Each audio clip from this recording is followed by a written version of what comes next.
beck and call. That's dangerous. All right, if everybody's ready, we'll go ahead and call the meeting to order.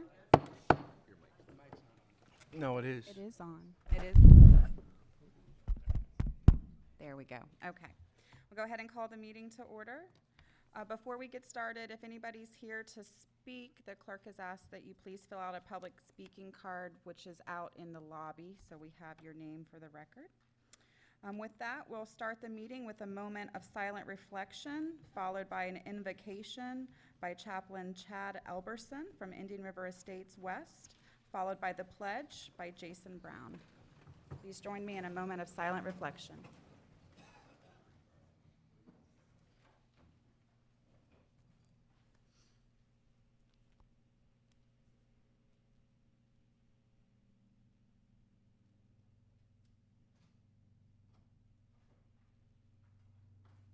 Our gracious Lord and Heavenly Father, it is such a privilege to come before you this morning. We thank you.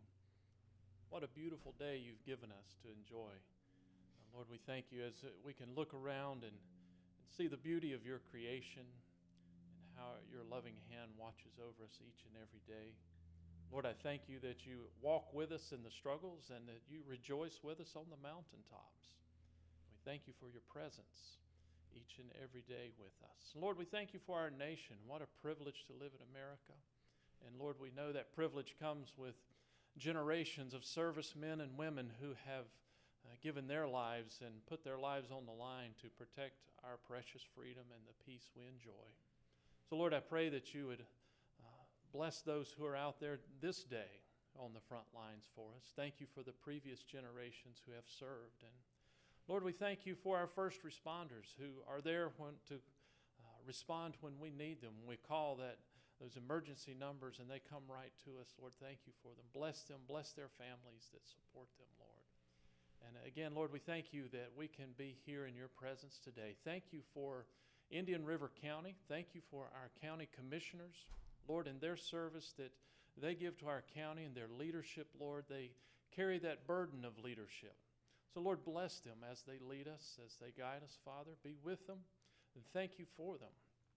And so, Lord, through this day, through this meeting today, we ask that you would just continue to strengthen and guide us with your presence. In your precious and holy name I pray. Amen. Amen. Everyone, please join me in the pledge.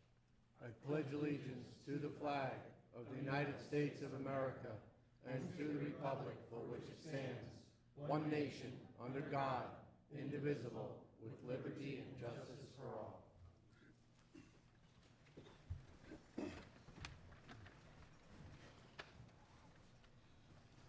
All right.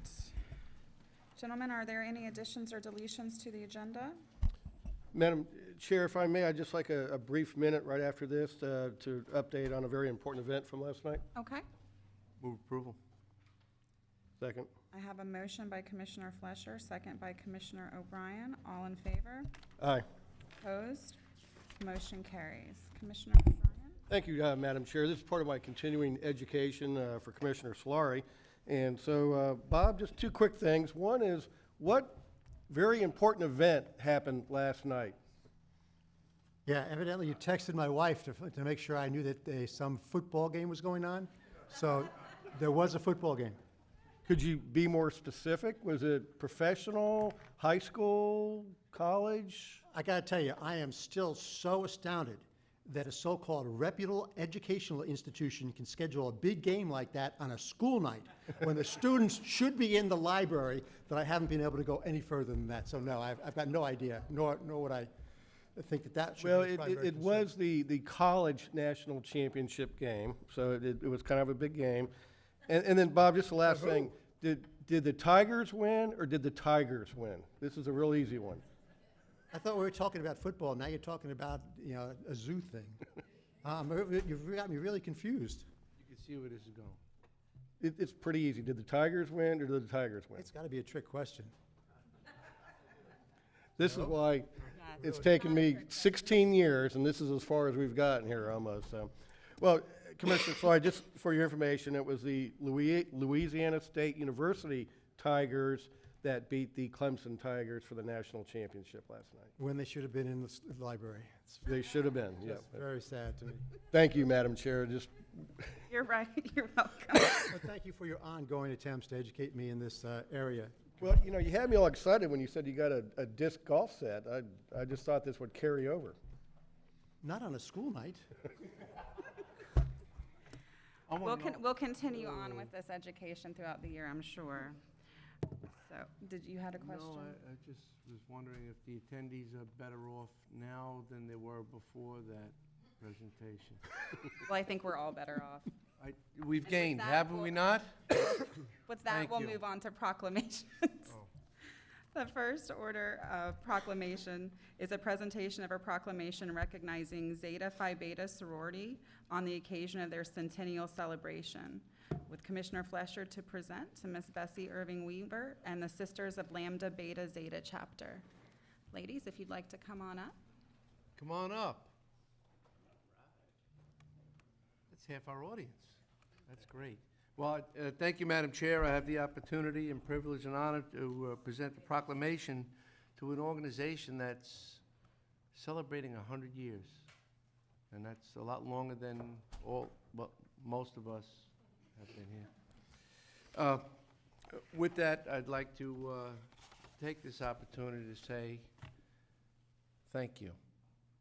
This team is absolutely incredible, and we're going to hear some good things after this proclamation.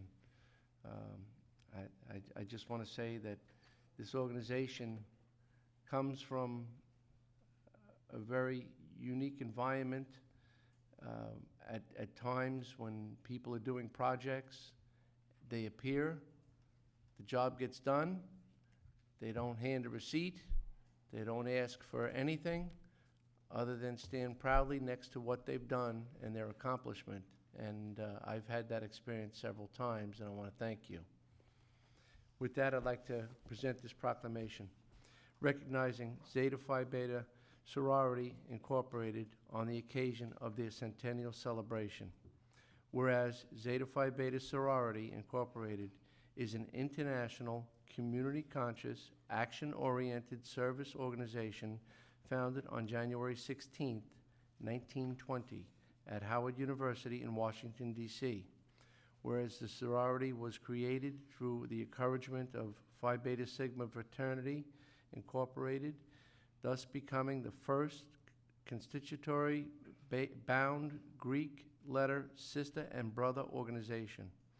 And whereas this sorority has 5 founders: Arizona Cleaver Stepmans, Pearl Anna Neal,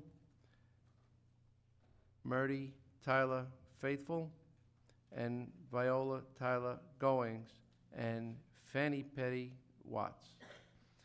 And whereas the sorority's principles are scholarship, service, sisterhood, and finer womanhood. And whereas the sorority was chartered hundreds of chapters worldwide and boasts a membership of more than 100,000 and offers programs within the community to help people improve their minds, their bodies, and spirits through Zetas helping other people excel. We call that Z-Hope at the initiative.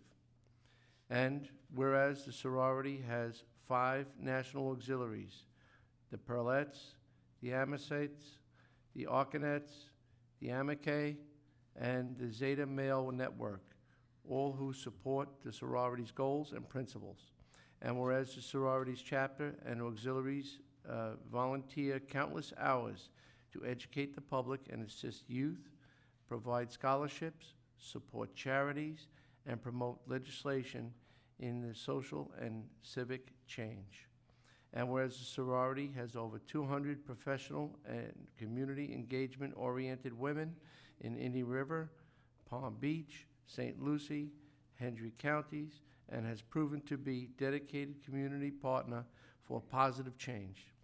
Whereas the sorority is celebrating its centennial and it's guided by its founding principles, continues to work tirelessly in providing the critical services and support to our communities in Indian River County. Now therefore be proclaimed by the Board of County Commissioners of Indian River County, Florida, that the board congratulates Zeta Phi Beta Sorority Incorporated on its centennial celebration and thanks the sorority for the everlasting commitment to serving, empowering, and uplifting our residents. Duly adopted this 14th day of January, 2020. Happy 100 years. Signed by all 5 county commissioners.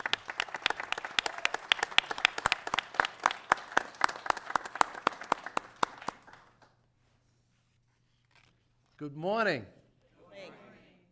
That was great. Now we're going to hear more great stuff. What's going on, ladies? Morning. First, giving honor to our Savior, Jesus Christ, and the members of Lambda Beta Zeta Sorority, of Zeta Phi Beta Sorority Incorporated. Would like to thank the Indian River County Commissioners and the citizens of Indian River County for your continued support and our service and scholarship opportunities. We are so happy to be here today as we celebrate our 100th anniversary. Thank you so very much once again. Thank you.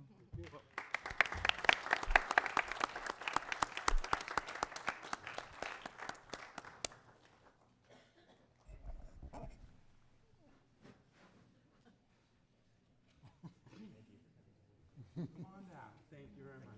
Thank y'all for coming down. Thank you. Are you going to hold the proclamation? Nice to see you guys. Hi, good morning. How are you? Hey, what's going on, team? See you again. Okay, how was that? All right? You're good? Good.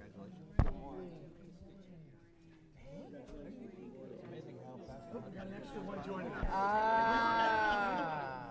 it just keeps getting better. How, and Happy New Year. Congratulations. Well, we're not going to have one with you in it. Okay.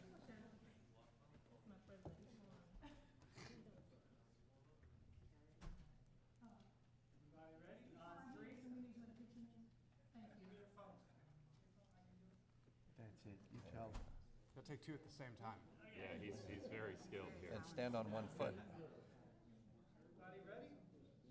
On 3, 1, 2, 3. Get one more. 1, 2, 3. All right.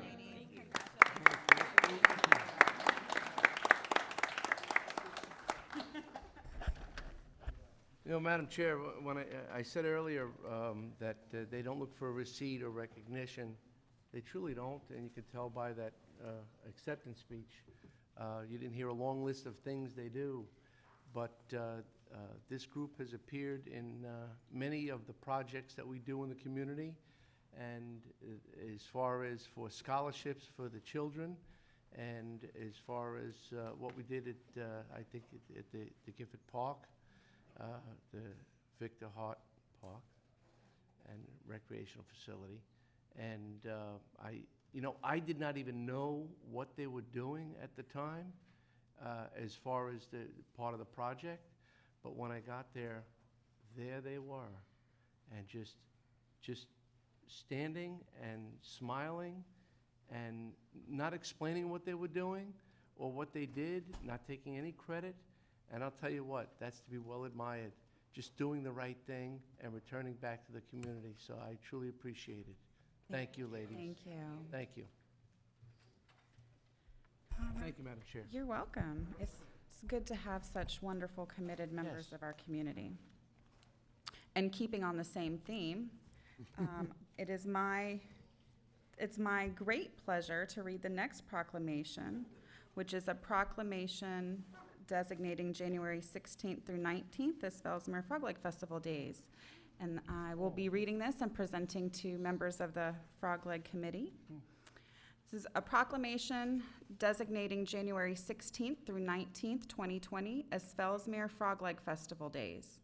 Whereas the 29th annual Fellsmere Frog Leg Festival will be held from January 16th through January 19th, 2020, And whereas the Fellsmere Frog Leg Festival showcases the unique local cuisine resulting in frog legs and gator tail that are unsurpassed.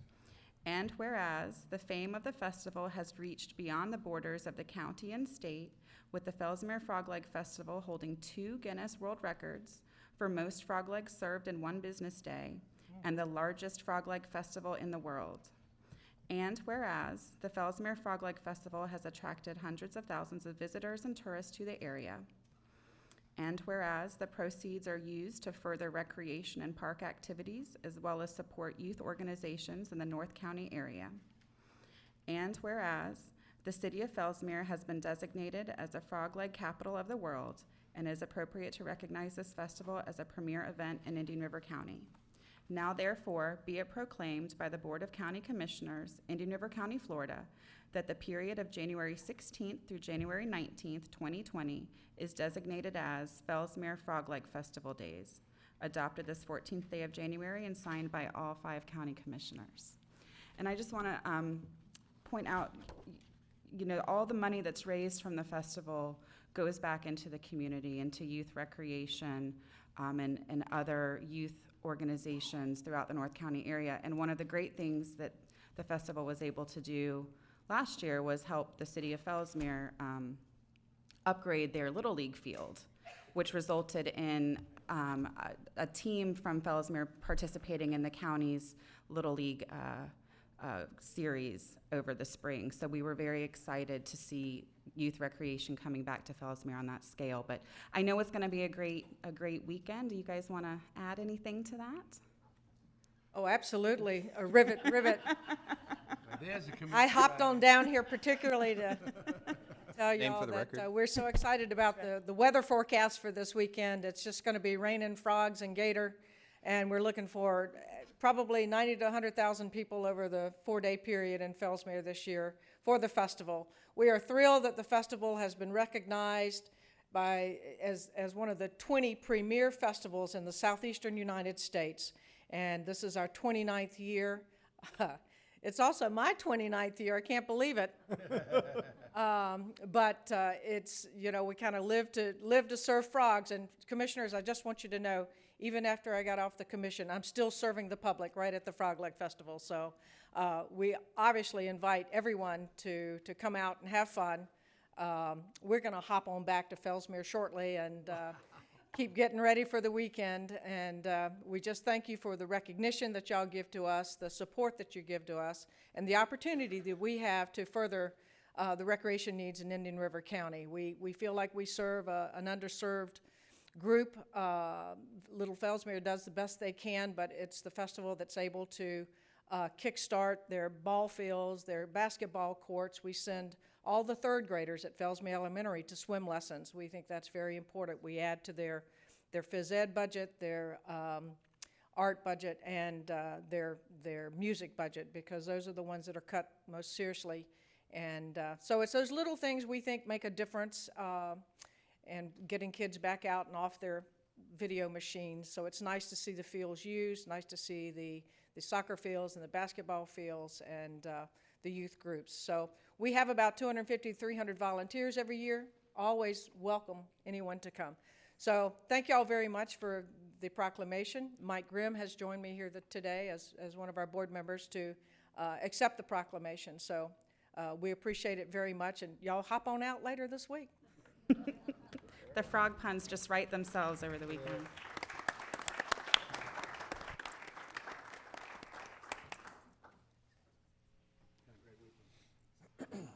Knock them out, hop it out. Somebody wants to put the frogs out in danger. She does not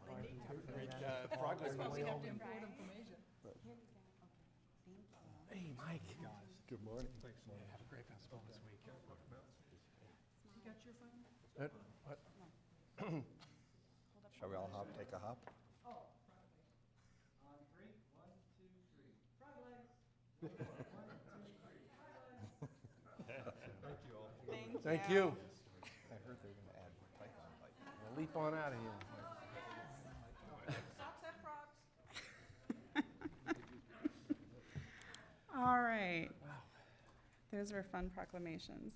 All right, there's no minutes for approval and no informational items, so we'll move on to the consent agenda. Would anybody like to pull anything from consent? Madam Chair, I'd like to pull 8E, please. 8E, Correct. okay. Anybody else? Anybody from the public wishing to pull anything from consent? Seeing none, Move to approve as amended. I have a motion by Commissioner O'Brien and a second by Commissioner Flesher to approve the consent agenda as amended. All in favor? Aye. Opposed? Moving. Motion carries. Commissioner Solari. Thank you very much, Madam Chair. 8E is an item which talks about Bike Walk of Indian River County. It's donating a bicycle repair stand for the Wabasso Beach Park. The Bike Walk Group has donated a number of these stations throughout the county. The one I see most often is one right under the Miller Barber Bridge, where I go by it often, not riding a bike, but walking, and it's there for anybody who's had some trouble with its bike. And I just wanted to thank Bike Walk for all the work they've done in installing these not cheap stations throughout the county. The backup notes that one station costs about $1,900, so it's a real commitment upon the club. And that is just one of the great activities that the club is involved in. So I just want to thank you very much. And I'd be happy to move the motion, move the item, but also happy to hear from Bike Walk if they have anything to say. Good morning and thank you. My name is Malcolm Allen. I am one of the board members for Bike Walk Indian River County and the owner of Orchid Island Bikes and Kayaks. Bike Walk Indian River County is a local nonprofit. We are primarily an advocacy group working to help improve the infrastructure for both cyclists and pedestrians. In doing so, we have partnered, and thank you for your support and through Indian River County's MPO office and your support and encouragement there. You've been able to help dramatically increase the number of dedicated bike lanes, cycling lanes, as well as sidewalks to make cycling and walking in Indian River County a lot safer itself. We have a number of different programs that we run through Bike Walk itself. One of them is this program to help provide free bicycle repair stations. Between Bike Walk Indian River County and Vero Cycling Club, this will be the Wabasso Base station, or repair station, will actually be the 9th free public repair station installed in Indian River County. We currently have 2 in the Sebastian area, one at the North County Pool right near the Sebastian Rail Trail, one at Riverview Park in Sebastian as well. We have one in Vero Beach at the Go Line main transit hub, one at Pocahontas Park. There is one at the Gifford Youth Achievement Center, another one at the Gifford Health Center, and then there's the one Commissioner Solari referenced at the foot of the Barber Bridge on the island, and then there's another one at JC Beach. And this one will be going in at the Wabasso Park. And so we thank commissioners for the support of this opportunity. It's great for both local cyclists, but also for tourists as well who come to this area and look to Indian River County as a great destination. So we thank Kevin with the Parks Department and Mr. Kerwin to help support and lead and guide us through this process itself. And again, just thank you for your continued support for both cyclists and pedestrians throughout the county. Fantastic. Awesome. Madam Very Chair? much. Yes. Well, Malcolm's up at the podium, and when I think of bicycles, I think that we should be looking at the same way as we see names like Schwinn on bicycles. We should see Alan on bicycles and Aaron on bicycles, because you guys do an awful lot, and we appreciate it. And I know that those stations are very important and well used. And while you're there, when you're looking to advance this a little further, perhaps maybe, how could people get in touch if they want to sponsor a bike station that would be located within Indian River County? They can contact me directly at the shop if they choose to do so, and that's how this Wabasso repair station was actually funded.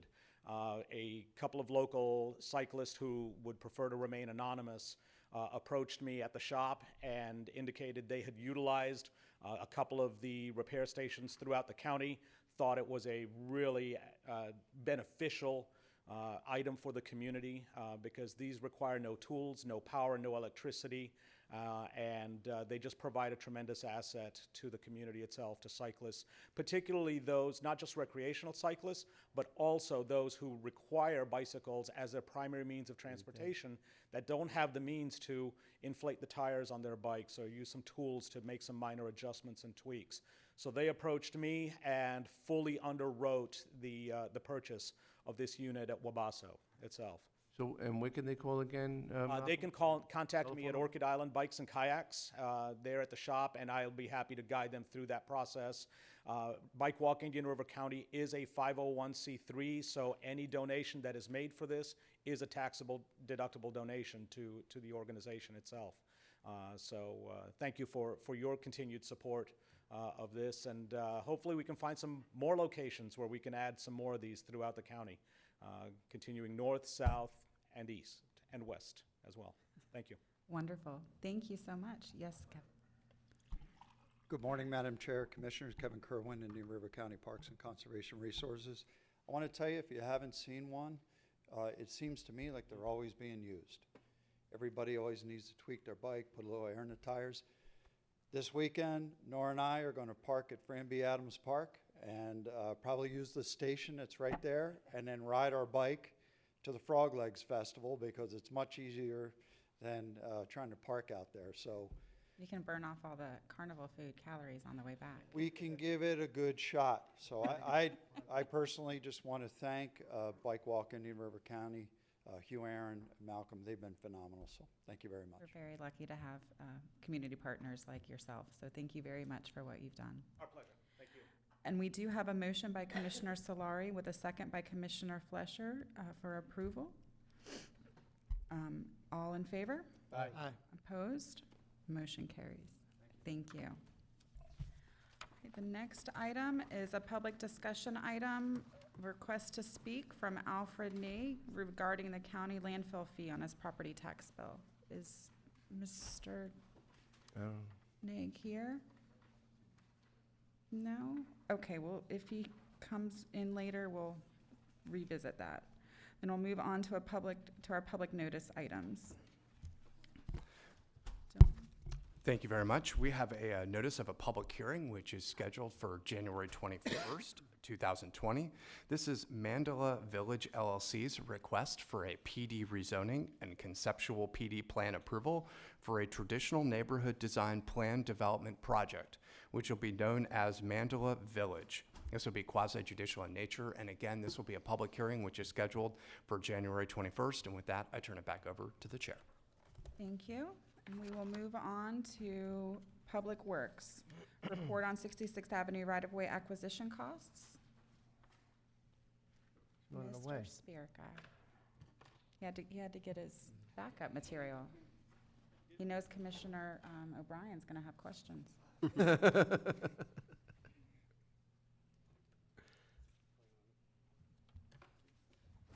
Morning, Commissioners. LSU won the football game. I just want to make sure Commissioner Solari knew that. I know you're an avid football fan, so we forgot to talk about that this morning. So. Yeah, I appreciate that. You'll probably tell me 2 or 3 more times. And please don't bother me with, I know there's a Super Bowl coming up. I don't care who's in it. And I don't want you crying over, somebody losing the game. So I do feel for you. Well, no, I don't, but, we may as well get on with your item, sorry. Commissioner O'Brien already let me know that there will be no crying at the Super Bowl. Especially since the Patriots aren't in it. Who are they? All right, so Rich Berger, Public Works Director. I'm here to present a staff report for 66th Avenue right-of-way acquisition costs. So a while back, the board asked the staff to review the right-of-way acquisition costs for the widening of 66th Avenue and compare it to the right-of-way acquisition cost for the segment we're currently working on. So the following is what we have. The existing segment of 66th Avenue from State Road 60 to north of 49th was constructed of a 4-lane segment that was completed in 2015. The acquisition was for right-of-way was actually from State Road 60 all the way to 57th Street. Staff analyzed the cost for the right-of-way acquisition for 23 parcels in this segment from south of 41st to 57th Street. Of the 23 parcels, the county acquired 52.5 acres of property at a cost of $5.4 million, or about $102,000 an acre. As the board is aware, each property that we've acquired has unique characteristics that had to be considered when we were negotiating purchase prices. As such, the cost per acre, it ranged from $55,600 to up to almost $560,000 per acre. Now, some of the properties were vacant, hence the lower per acre cost. Some of them had homes or houses on them, structures that we needed to demolish. So that's one of the reasons for the big disparity between the low and the high. So as the county continues to grow, and with the Florida Department of Transportation taking over the widening of the County Road 510 project from County Road 512 all the way to US 1, staff saw the need to restart the right-of-way acquisition process along 66th Avenue in 2017. This was in anticipation of connecting a 4-lane segment north-south from State Road 60 all the way up to County Road 510, which would also be a 4-lane segment, which will also pull, once complete, 510 will be able to pull traffic off of US 1 and push it all the way through on a 4-lane segment to 512, which is a 4-lane segment all the way to I-95. It'll give us a good backbone for our roadway network. The widening of 66th Avenue is listed in the county's comprehensive plan in the capital improvement element. So in this segment of 66th Avenue, we looked at 27 parcels from just north of 57th Street to basically to County Road 510. So far, we've acquired 27 parcels with a total of about 75 acres at a cost of $5,120,000 with a per acre price of $67,500. Again, as the board's aware, everything's unique. Every situation out there is different when we negotiate with the property owners. In this particular case, the cost per acre ranged from about $23,000 per acre to $605,000 per acre. Again, some of the properties we acquired had structures on them that needed to be demolished because they were in the middle of the right-of-way, and some of it was vacant land. So the county continues to consider eminent domain and as part of the process. Just not. When we're acquiring right-of-way. Previous board direction had us negotiating and providing more funds to the property owners rather than having the funds end up in outside attorney's fees and expert witness fees.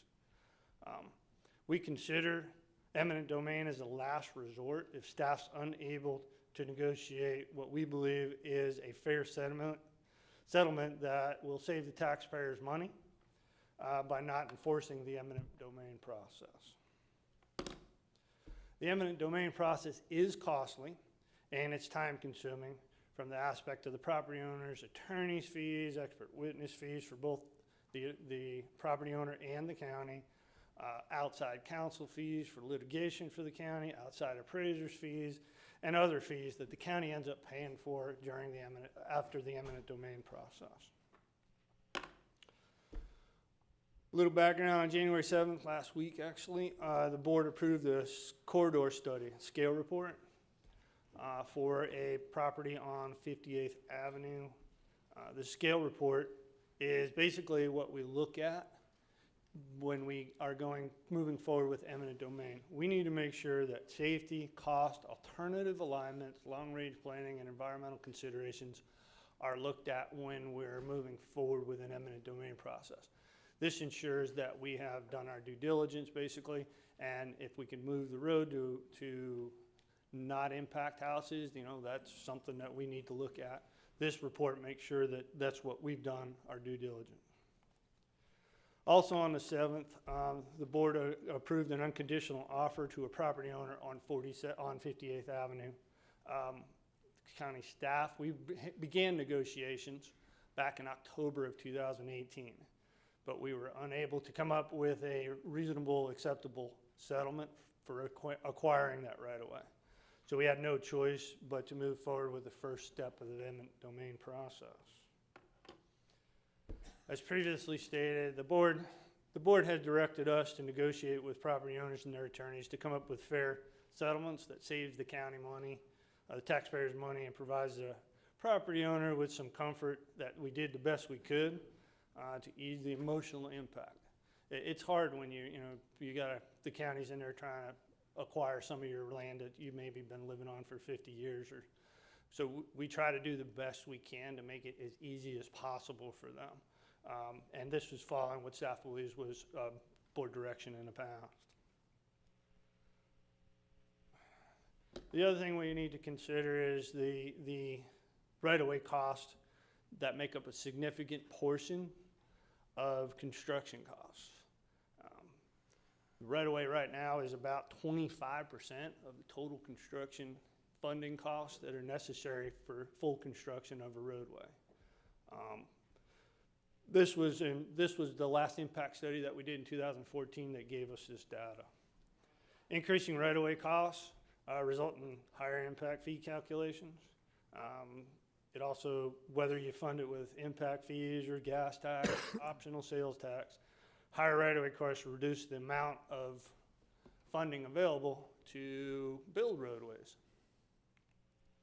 So, with that said, staff recommends that the board direct staff to continue with the current method of right-of-way acquisition, which includes the use of eminent domain proceedings if an agreement to purchasing of right-of-way at a fair price is not obtainable. And with that, I'll answer any questions. Commissioners, questions? Just, Rich, in your numbers, did you include on a couple of these, we had previously purchased an adjacent lot, and then we gave that lot to the property owner as part of the settlement deal. Did you include the original cost of those parcels that we gave in? And they are included in purchase we acquired, but they are not included in what I've provided you. I went back and looked. There was 3 acres, 2.59 acres that we converted or traded out for right-of-way, but I did not include that in this study. Other questions? Yes, Commissioner Solari. This question may be more for Commissioner O'Brien. As I read the spreadsheets in the back, it seems like, if I understand Commissioner O'Brien's main questions right, that it would help to have a column with the appraised value of the property from the appraisal we did. Because as I understood Commissioner O'Brien's concerns, it wasn't paying for right-of-way, it was paying so much more for right-of-way than our initial appraisal considered to be worth. So that's I'd be happy to support the idea of another column with that information if that was something that Commissioner O'Brien would like. Absolutely, and you know, when you look at these, most of like just the vacant land, which should be the most straightforward purchase, you know, we're running 55 to 75,000 an acre, but then you get a few, you know, where we're 119 or 173,000 an acre for vacant land. Those are the ones that to me are just way outside the norm. That I understand, you know, given the whole environment of eminent domain, 50 to 70,000 an acre for vacant land, I still think it's high because the average person go out there and buy it for 6,000 or 8,000 an acre. But I get that we have to pay more. But when we're up over 100,000 an acre for vacant land that's outside the urban service area, that's 1 unit per 5 acres, those are the ones that get me where I think we're really, really overpaying. So, you know, and I still feel that way now. And those are the ones I think I'd like to see us sharpen our pencils a little bit better on, or stand up and challenge. I understand when there's a house on the property, then there's a lot more emotional attachment, and a judge or jury might be more likely to weigh in on the homeowner side because of that. But when it's just vacant land, I think those are the ones where we really need to be a little bit more assertive and challenge them more, so. Commissioner Zork or Fletcher, anything to add? No. No? All right. Any other questions of staff? Anybody from the public wishing to speak on this? Madam Chair, I'd be happy to make a recommendation to approve staff, a motion to approve staff recommendation with the addition that the Public Works Director come back with the spreadsheets with the additional column. Second. All right, I have a motion by Commissioner Solari, a second by Commissioner Fletcher. All in favor? Aye. Opposed? Motion carries 5-0. Thank you. Thank you. And I like your tie. It's very snazzy. All for Frog Leg. But the next item is County Attorney's Matters, Indian River County et al. Versus United States Department of Transportation. Dylan. Thank you very much. As the board is aware, Indian River County was unsuccessful in our appeal of Judge Cooper's ruling that the PABs for the Virgin Trains project were illegal and that the United States Department of Transportation properly followed the NEPA process. The county at this point has 3 different options. The board can seek a rehearing, which is essentially from the panel that already ruled. The county can seek a rehearing before the entire DC circuit. And finally, the board can seek review from the United States Supreme Court. If the county wishes to seek either the rehearing options, we would need to file a motion by February 3rd, so that date is coming upon us quickly. I will note the standard of review for the hearing.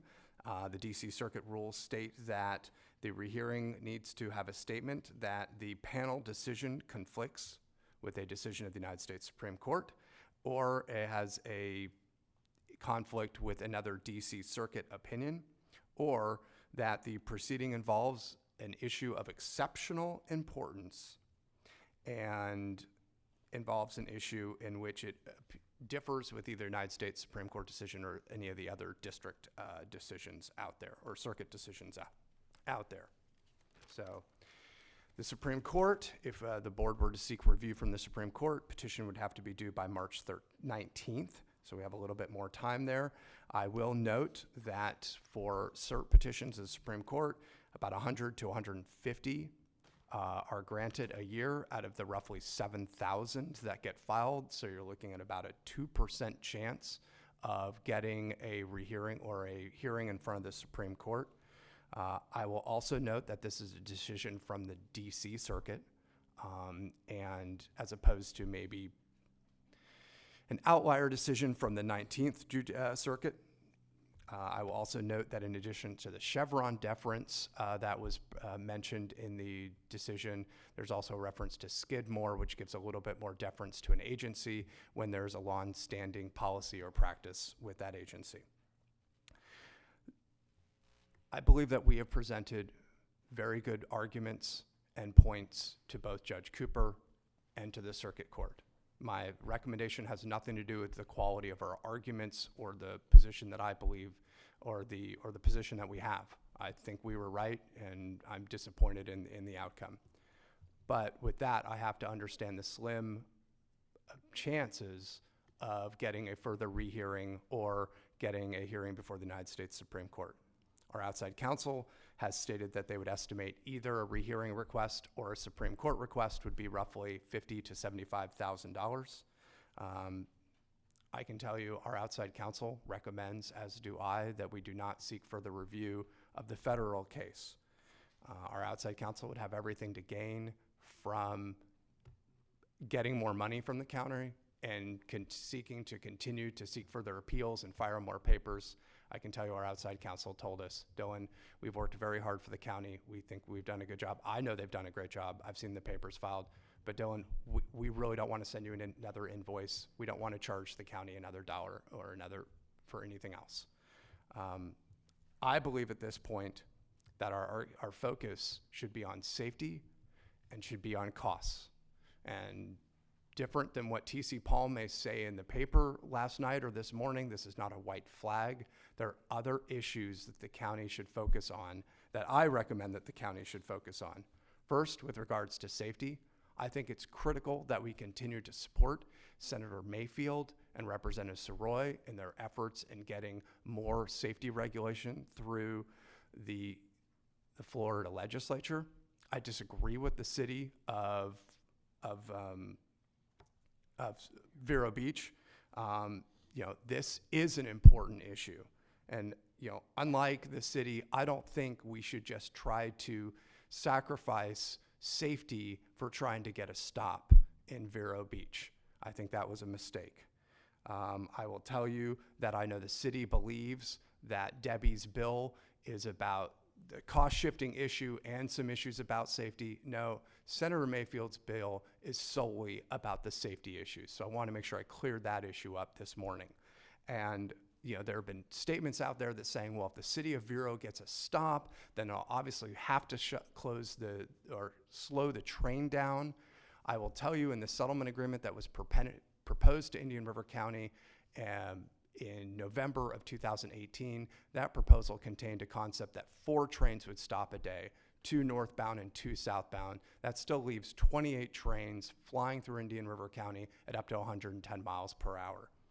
And also on top of that is a cost issue with regards to the station. I can tell you the proposal from Brightline was that the local government would have to contribute half the cost of building such a station. I have no idea where the city would come up with that type of money.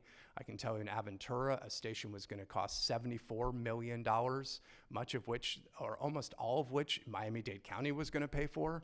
I'm not believing that the Indian River County Board of County Commissioners would spend millions and millions of dollars to help the city of Vero Beach pay for a stop. I can tell you Boca Raton got a little bit better deal where they paid $13 million to build a garage for Virgin Trains and gave them some land at a very cheap deal. So we're talking significant amount of money that the city of Vero Beach would have to expend in order to get a stop. So 1, I think it's important that we focus on supporting Senator Mayfield. 2, I think it's important that we continue to focus on working with FDOT officials and FDOT staff on the safety concerns that we have.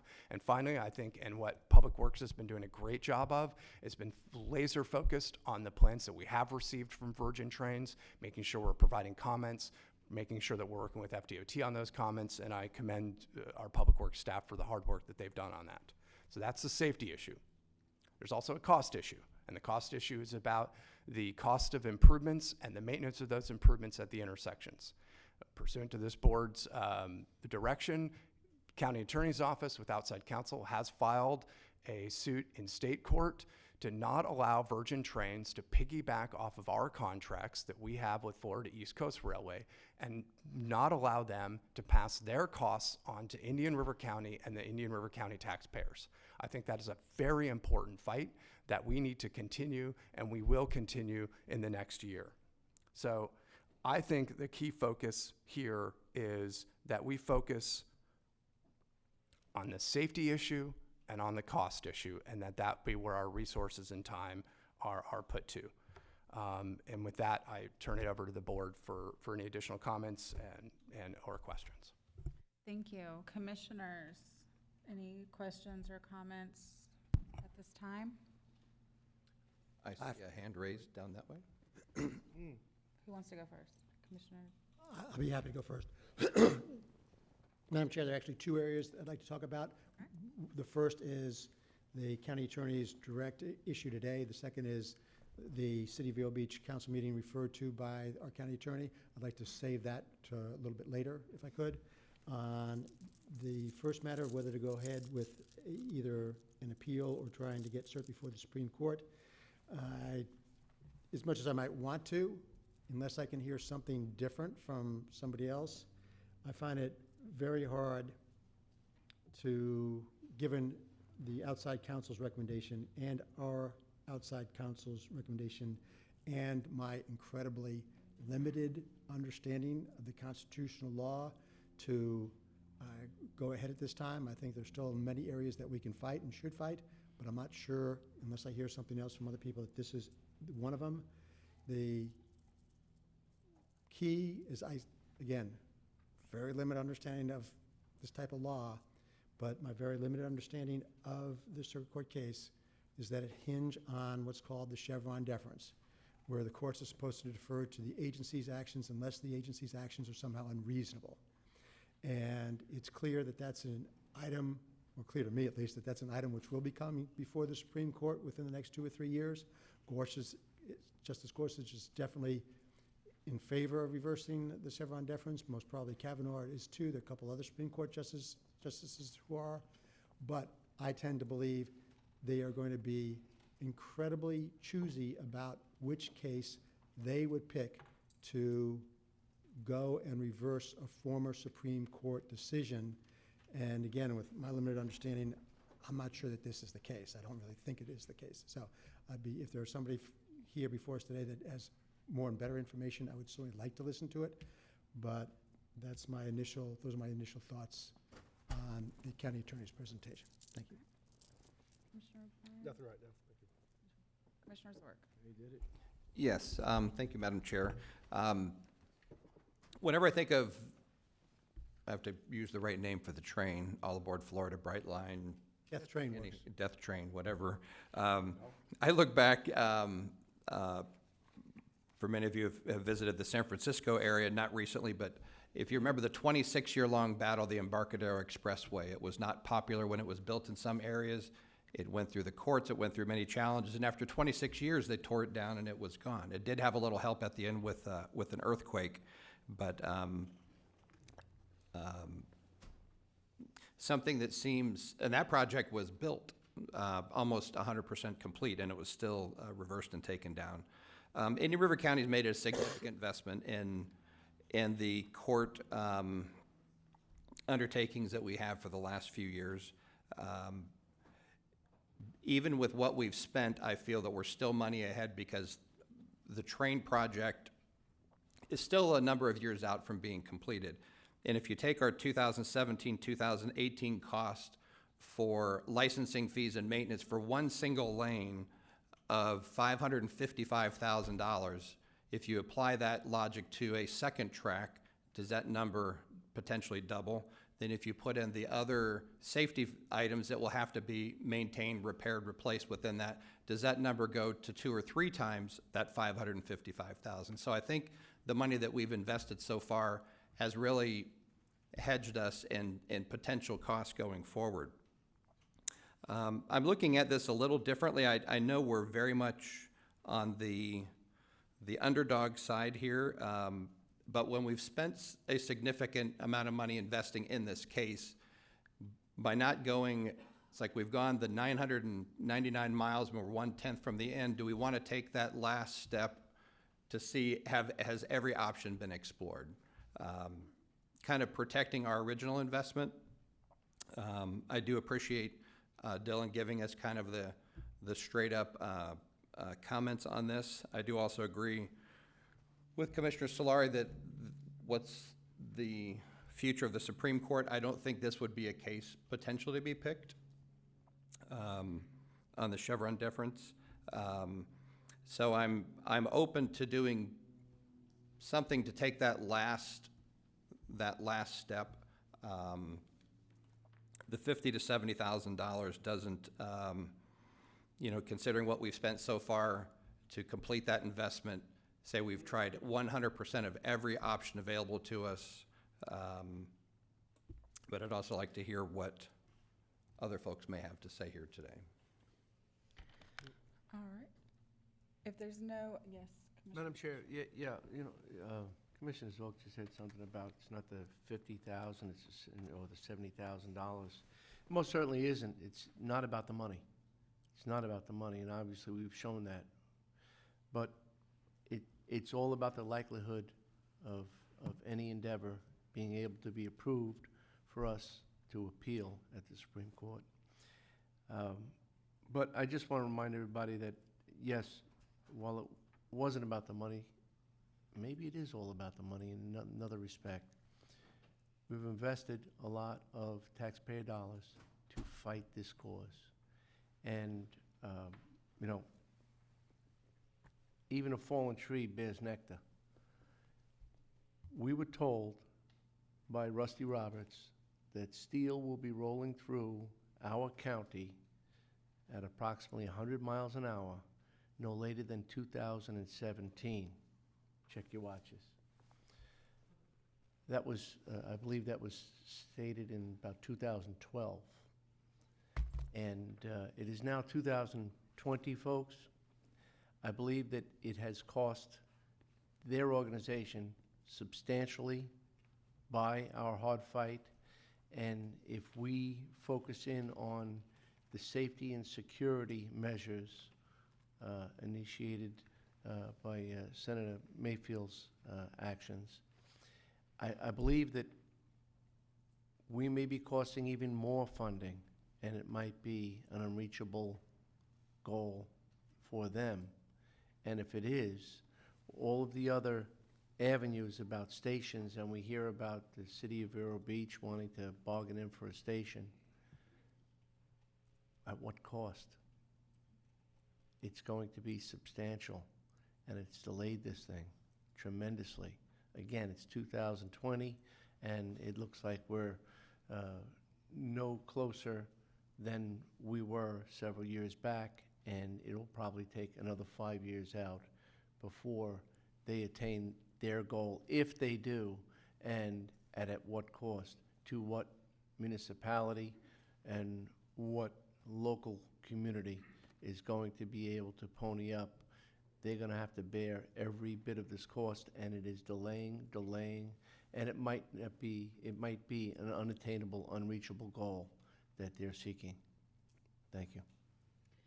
All right, if there's no other comments from commissioners at this time, I will open it to anybody from the public that wishes to speak on this item. Please come to the podium and state your name and address for the record. Thank you. Thank you, Madam Chairman. My name is Jack Preschlack. I'm a resident at Indian River Shores in 101 Oyster Cut. I've spoken to you before, and I applaud what you've done as a commission. But some information has come to light just last night that we couldn't share with the council. This is a potential game changer with regard to going forward with appeal, not to the Supreme Court, but to the en banc court, the full court. And I can't share this with you today, but I don't want to blindside you. I'd like to propose that you hold up on a vote for 1 week. We have time for February 3rd. It'll give us time to circulate this information to you, and it bears very much on what the commissioners have said and what Dylan has said. We have put our best case forward, and the courts have almost shamefully rejected them. Shamefully. And this opinion that I have in my hand will, I think, convince you of that. Please don't vote on it today. It's our last chance to stop the train. It's the last chance we have to get the funding stopped. Safety is, of course, a primary consideration, but this is our last chance to stop it. So please hold off for 1 week until I can get the information in your hands. Now, I have colleagues here who want to push for a vote, but I think it would be premature to do that. We have some time. Please give us another week. Thank you. Mr. Preschlack. Mr. Preschlack. Mr. Preschlack. Commissioner Solari has a question for you. Yes. You mentioned game-changing information. When will you be able to get that information to the hands of our county attorney? We have it in our hand now. We can make copies and give it to you for your, well in advance of the next meeting, Bob. Well, if you have it in hand, will you be able to get it to him today? Huh? If you have it in hand, would you be able to get it to him today? Sure. Okay, thank you. Are you able to share the nature of that information now for our discussion purposes? I'd rather not, because it's pretty, there are a lot of ramifications to it. It's a friend of the court position for me, a friend of mine, Okay. who was considered for the Supreme Court, who was a circuit court judge himself, and who's gone through this. Okay. And I don't want to prematurely disclose it, but I think we have the go-ahead to do it from him just last night. Thank you. I've been opposing this train for 6 years along with my colleague Nick Schaus. It does nothing for us. It only helps the Japanese SoftBank and a Mexican who owns the railroad, and Wesley Edens, the chairman of the Fortress Group. That's the only thing it helped. It doesn't do anything for us. And it's a catastrophic thing that we have to stop. And this is the last chance we have to do it. I think this will be an important addition to the information that you have. Thank you. Thank you. Jack, I'm not going to keep him in suspense. Thank you so much for allowing me to speak. Normally, I like to be extemporaneous and just try to reach out to you in a casual way. As you know, Can I just get you? my name is Peter Seed. I live in Indian River Shores. Thank you. As you know, or may not know, I'm on the board of the Indian River Neighborhood Association, and the Board of Directors last Friday adopted a resolution, set forth their reasons, giving you a little bit of the history of this lawsuit, and urging that you not abandon your lawsuit. I am going to now tell you a lot more, and I have it all in writing, and I will submit to you these comments in writing after this presentation. Jack Preschlack and I asked former United States Court of Appeals Judge J. Michael Luddig as a personal favor to review the briefs that the Indian River County and the Indian River Neighborhood Association as amicus filed in the United States Court of Appeals for the District of Columbia Circuit in the AAF lawsuit. Judge Luddig is Jack's next-door neighbor in Chicago, and they have been close personal friends for 14 years.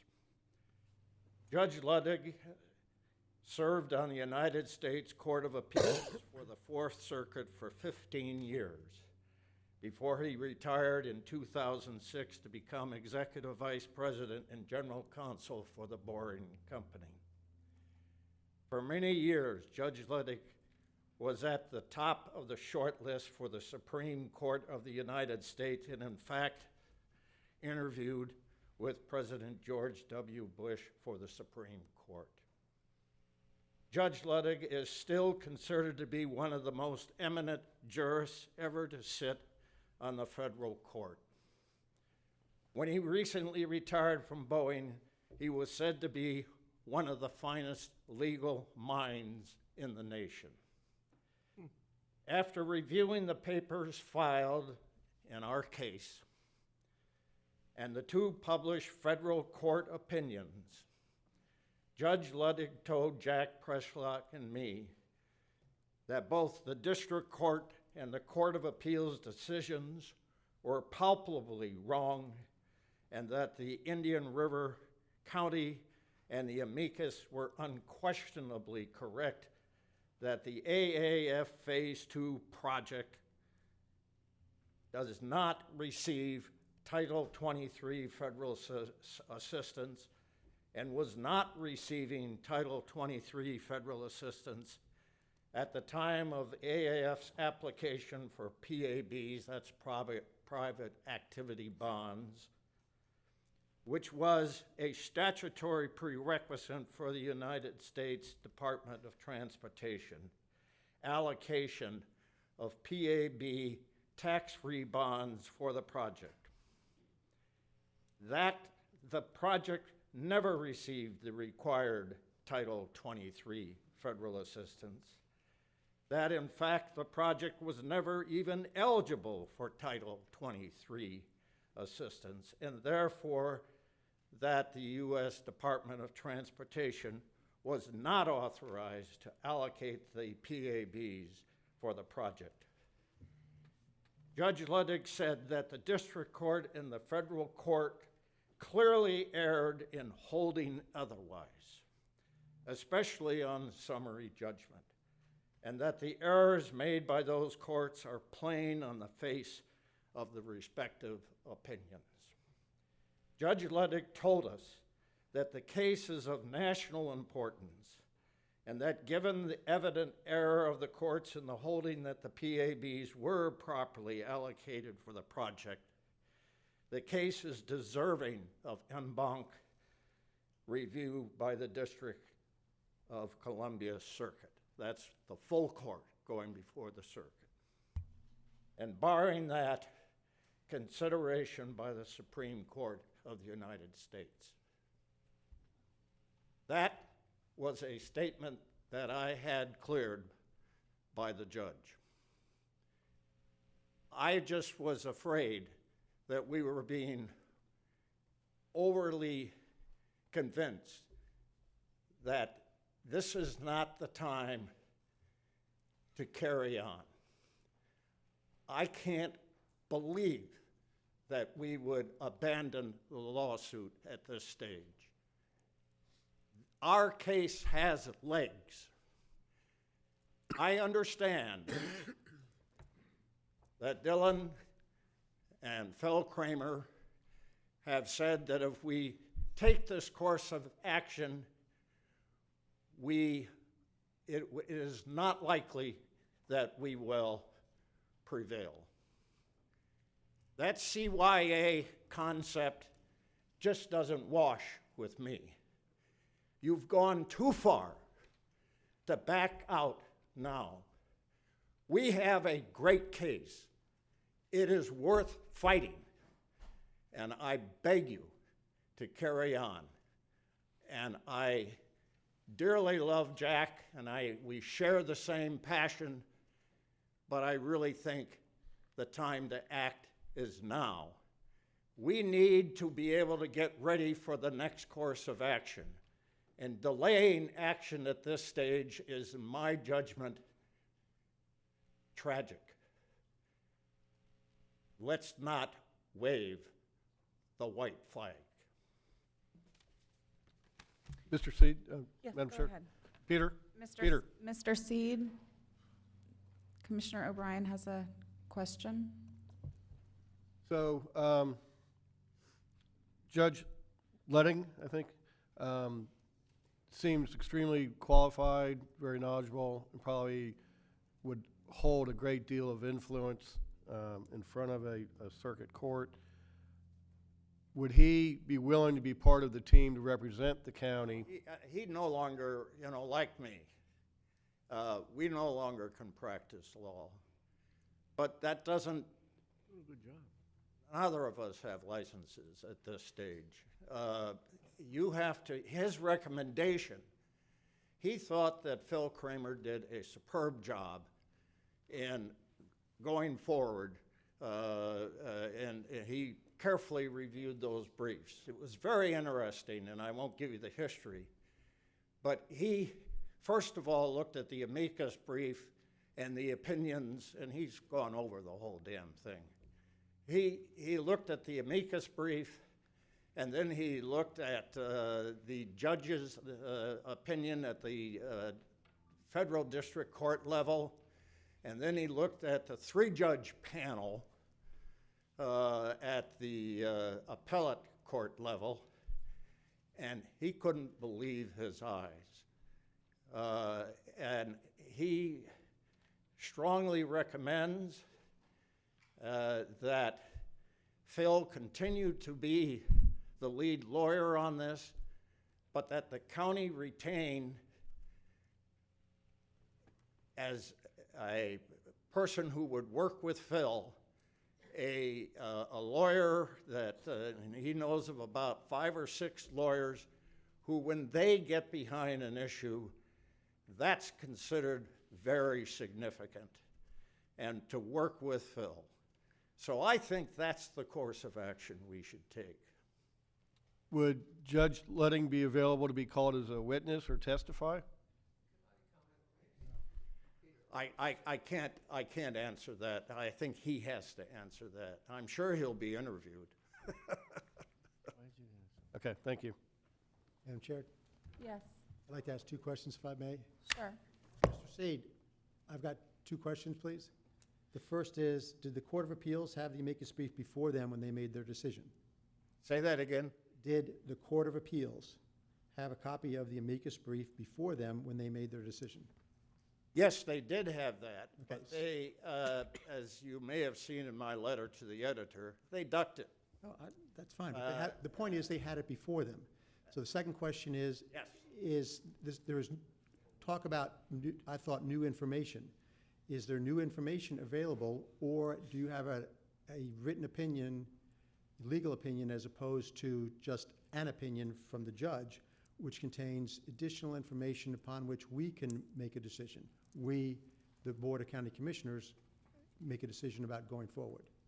At this juncture, no. I don't, I Okay. can't start citing chapter and verse. No, I was wondering if you had that. I just want to try to get some idea of what this, I thought there was new information that hadn't been before the court. But basically, as I'm understanding you and Mr. Preschlick now, is that there is simply a strong opinion by one group that the circuit court erred in its opinion. Oh, it's beyond that. Okay, but again, okay, thank It you. is clearly beyond that. You mentioned Chevron.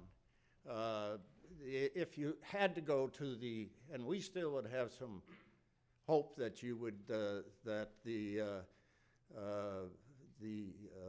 appellate court as a whole would have the gumption, intellectual integrity, and love to overrule their three-judge panel. As I noted in the resolution, as was noted in the IRNA resolution, the first three-judge panel, which was a different three judges, overruled All Aboard Florida when they attempted to prevent the amicus brief from even being filed.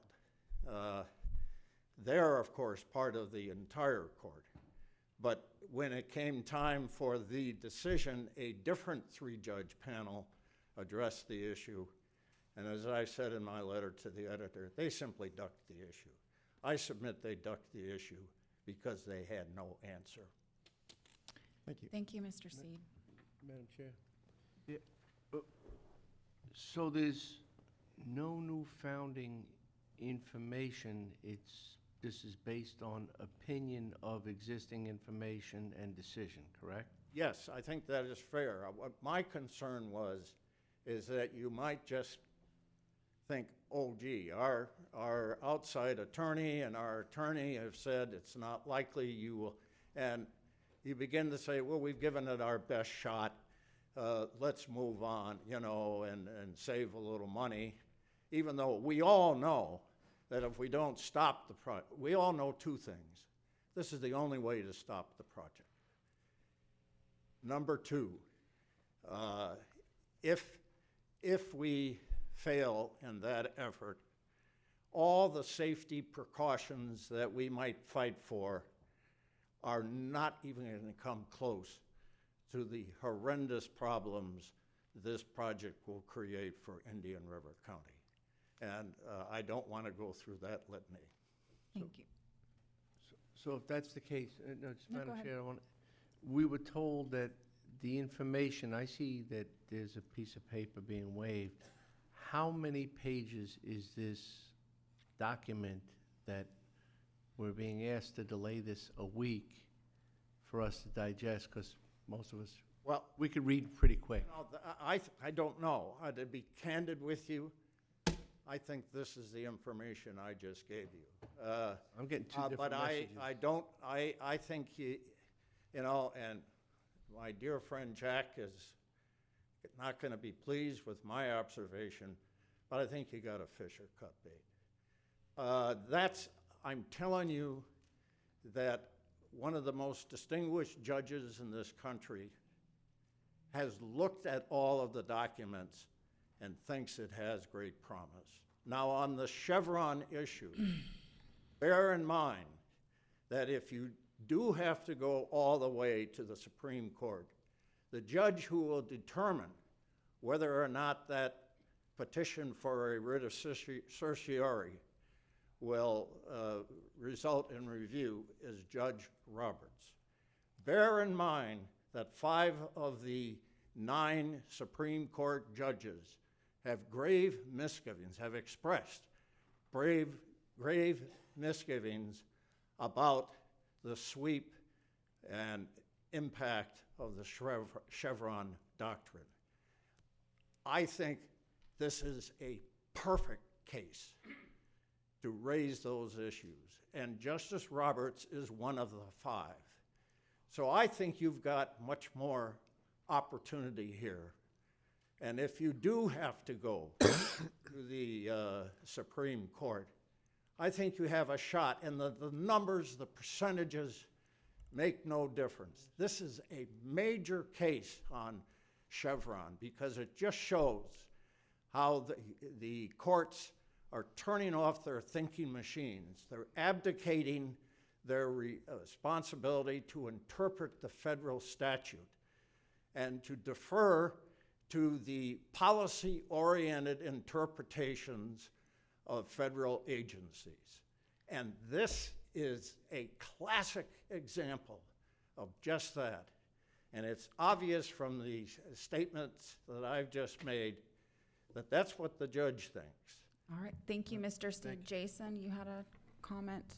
Yes, thank you, Madam Chair. I just want to mention, I don't want to debate whether we should appeal the decision or not here. I want to make sure that we're focusing on the overall multi-pronged approach that we're taking to Virgin Trains, and whichever way the board goes on this, I want everyone to maintain focus that we're continuing, regardless of what happens on this case, to move forward on the state case, which is about the costs and the assignment of the rights, and on safety and supporting Mayfield's bill. I have to believe that, as Dylan referred to, some of the press coverage of this lately is this, the narrative. Brightline must love the narrative. They've gotten to change the narrative on this as the county waving the white flag, which I do not believe this is, even if we don't move forward. But I think we need to be mindful of the fact that we have other issues that we're continuing to fight that are very important. The cost of the improvements, I believe we have a good case there, and also safety. Anything we do here today, let's make sure we do not weaken our position on that. And I think the narrative that is out there is that this is, the end of the line. And I think there are other things that we're working on.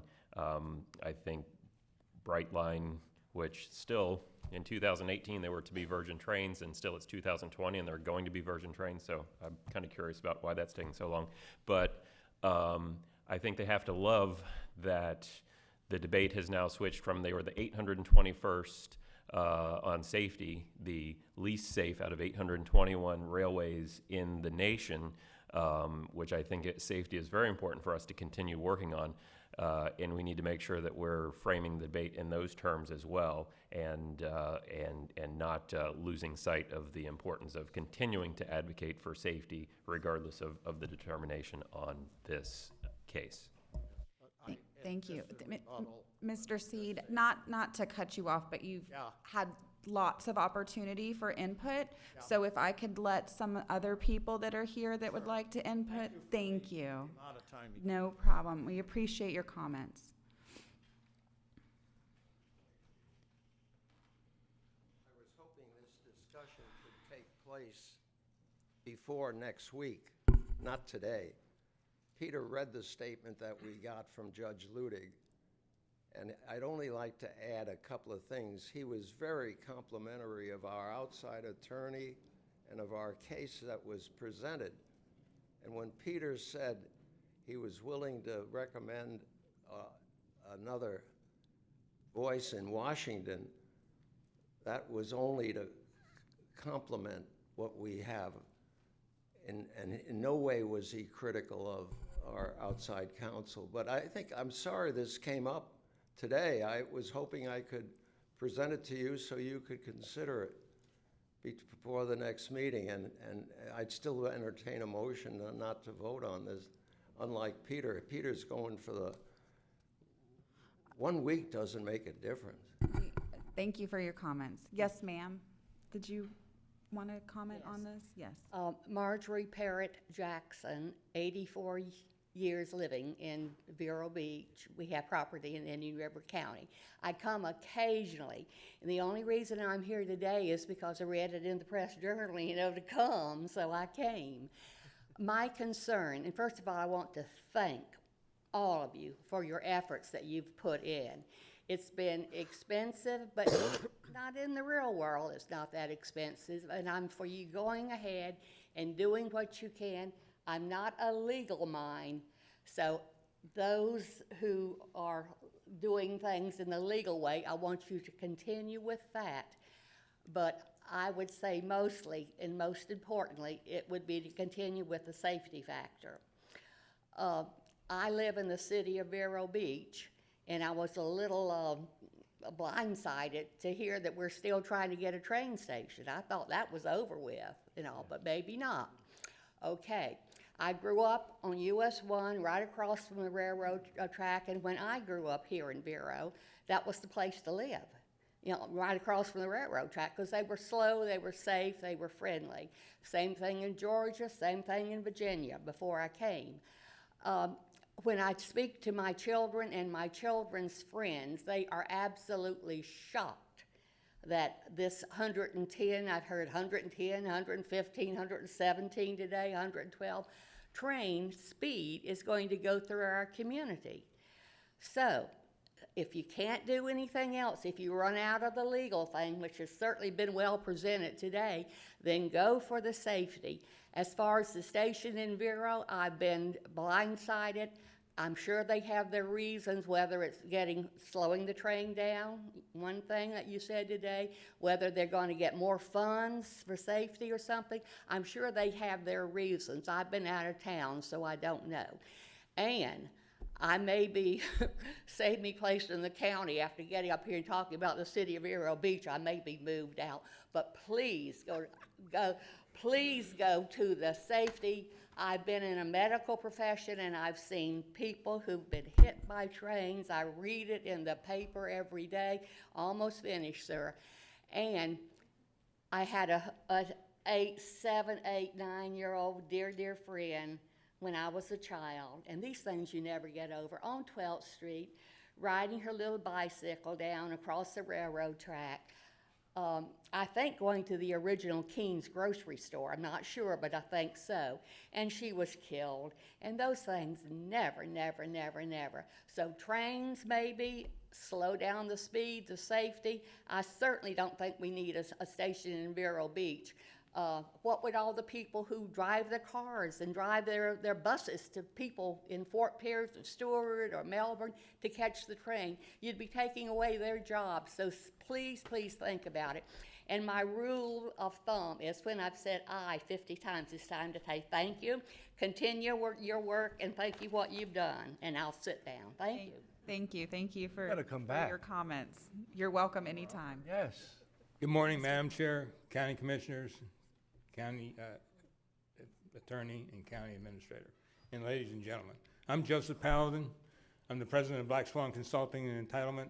I speak today as a board member of the IRNA, and I support Peter's presentation to you 100%. And let's try and simplify things a little bit, or not oversimplify them. We're talking about winning and losing. Listen, I'm a businessman. I'm a negotiator. That's what I do. It's not that simple. I think by us continuing on the path that we're asking you to continue on this lawsuit, puts us in a better negotiating position to get the things that we want for the Indian River County residents and citizens of Indian River County. I think it gives us a stronger position, even though I'm not going to respond to the Press Journal. I'm not going to respond to the city of Vero Beach on their train stop. That was blindsided us. We had no idea that was coming up, and we have no position on that. I don't support that. But I do support keeping us in a strong position.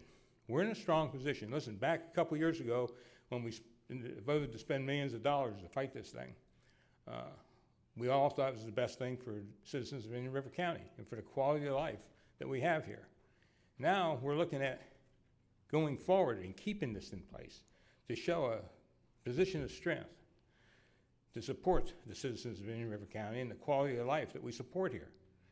I think by us continuing on the path of this lawsuit that we have and continuing forward, it gives us the tools and it gives us the support to negotiate a better deal, puts us in a stronger position. So I highly implore and recommend that we continue on this path and keep our feet in the game and keep the pressure on. This keeps the pressure on. A lot of other people have already quit. We didn't quit, we came this far. We've come a long ways. We've put a lot of time and money into this. We need to continue moving forward and send a message that they have to negotiate the deals we want for safety and everything else that we want approved for people of Indian River County. This sends that message by us continuing on this path. It's not a waste of time, it's not a waste of money. Compared to what we have invested already, people, this is minimal. We need to keep the pressure on to get the things we want. So winning and losing, in my opinion, winning is putting ourselves in a better position to negotiate a better deal. Let's stay on track, let's send a message, we're in this to win. Thank you very much. Any questions, I'll be happy to answer them. Thank you, Mr. Paladin. Mr. Hart, pleasure to see you. I apologize for coming up here. I really didn't have any plans, just to sit and watch today. Wilford Hart, 61719 Place Southwest, Vero Beach. I grew up in Gifford in the 60s and the 70s, and we watched trains going 30, 40, 50 miles per hour in my community, and nobody said one word. I saw cars get hit. I've seen as a kid see cars get hit right on 45th, and nobody in here complained because of the speed of the trains. I heard somebody say about CYA and all this bull. I've gotten to know Dylan. I think he's a well-respected young man. I have a ton of respect for him. Dylan, I'm on board with you. What you're going to do today is move forward. What you're going to do is you're going to talk about safety, because I watched as a kid see all these people get hit. If you go back in the records, you'll see how many people got hit on 41st and 45th Street in Gifford, and nobody complained. And I think the biggest concern now is safety and cost. I think, Mr. Solari, that presentation you just gave was outstanding. I think we need to move forward in this. I believe that you should have said it in the 60s and the 70s. Should have said it in the 80s. You should have said it in the 90s, what you had to say. So don't come in here today with all this that we ought to continue this process. We spent enough money. Now we need to do it on the safety side. Thank you. Thank you, Mr. Hart. Anybody else? Mr. Hartman?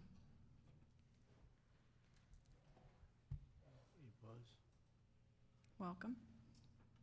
My name is Russell Herman, 586 Redwood Court, Sebastian.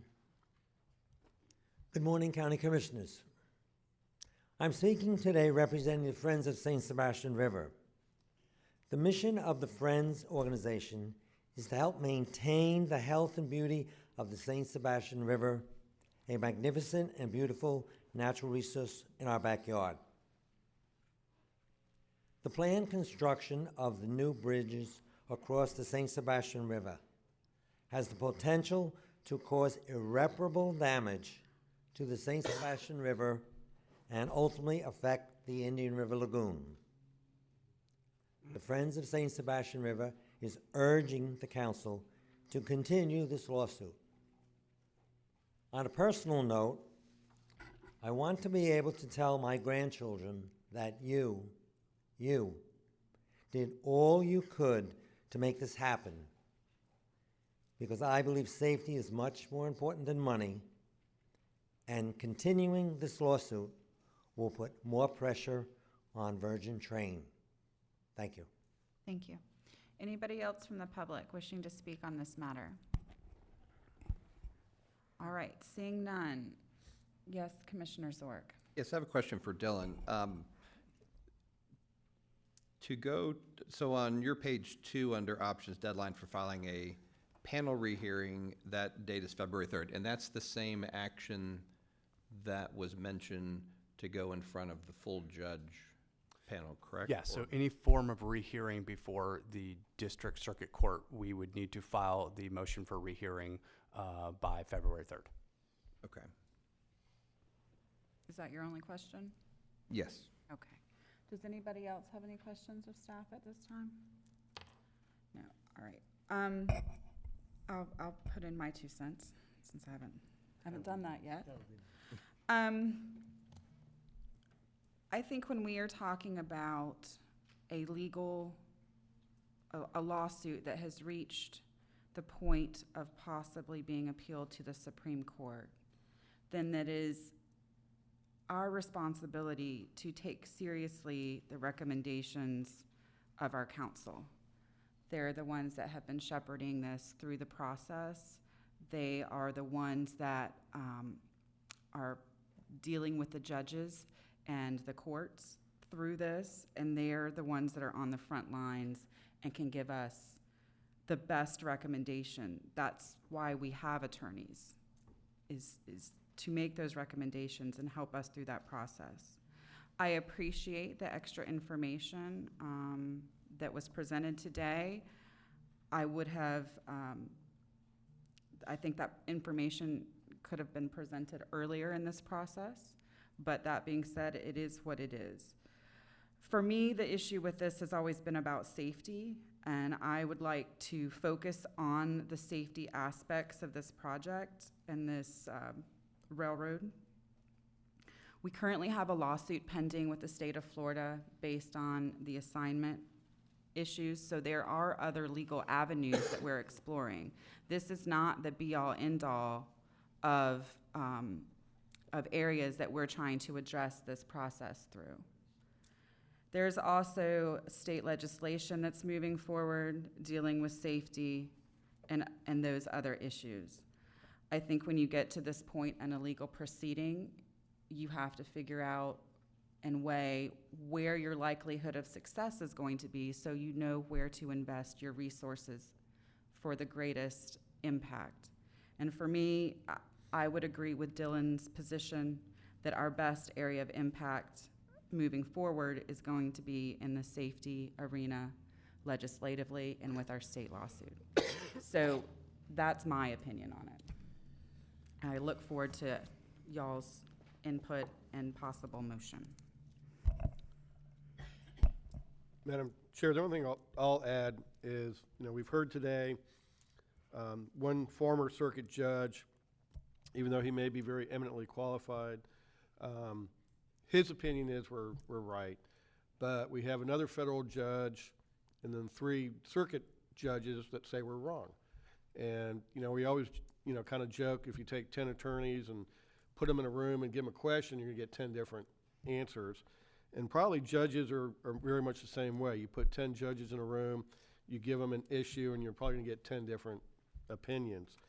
And basically that's all we have right now, is one former judge opinion that, yeah, you're correct, and 4 current judges that say, no, you're wrong. I just don't see where that's gonna really change the outcome going forward.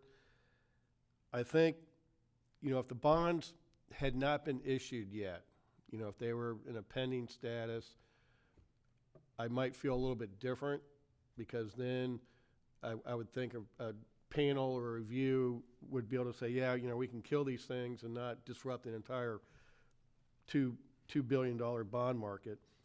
But they have been issued. There's bondholders out there that'll be negatively impacted. And I can't even imagine how that might impact a judge's decision going forward, other than knowing that, okay, if I rule against the bonds, there's going to be a huge mess that I'm going to have to clean up. So,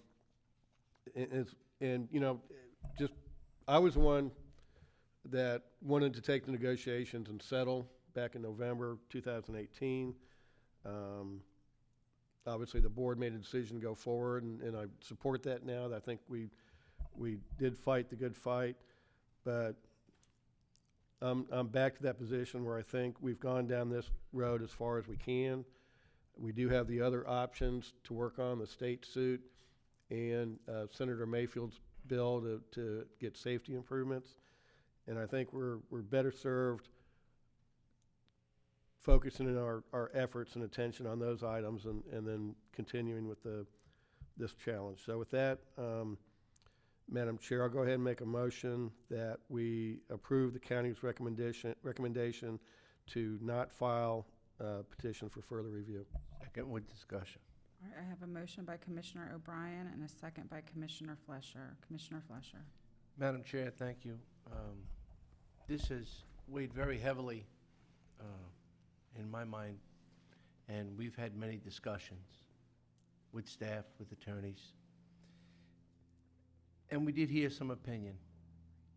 And then we read opinion in the newspaper, too.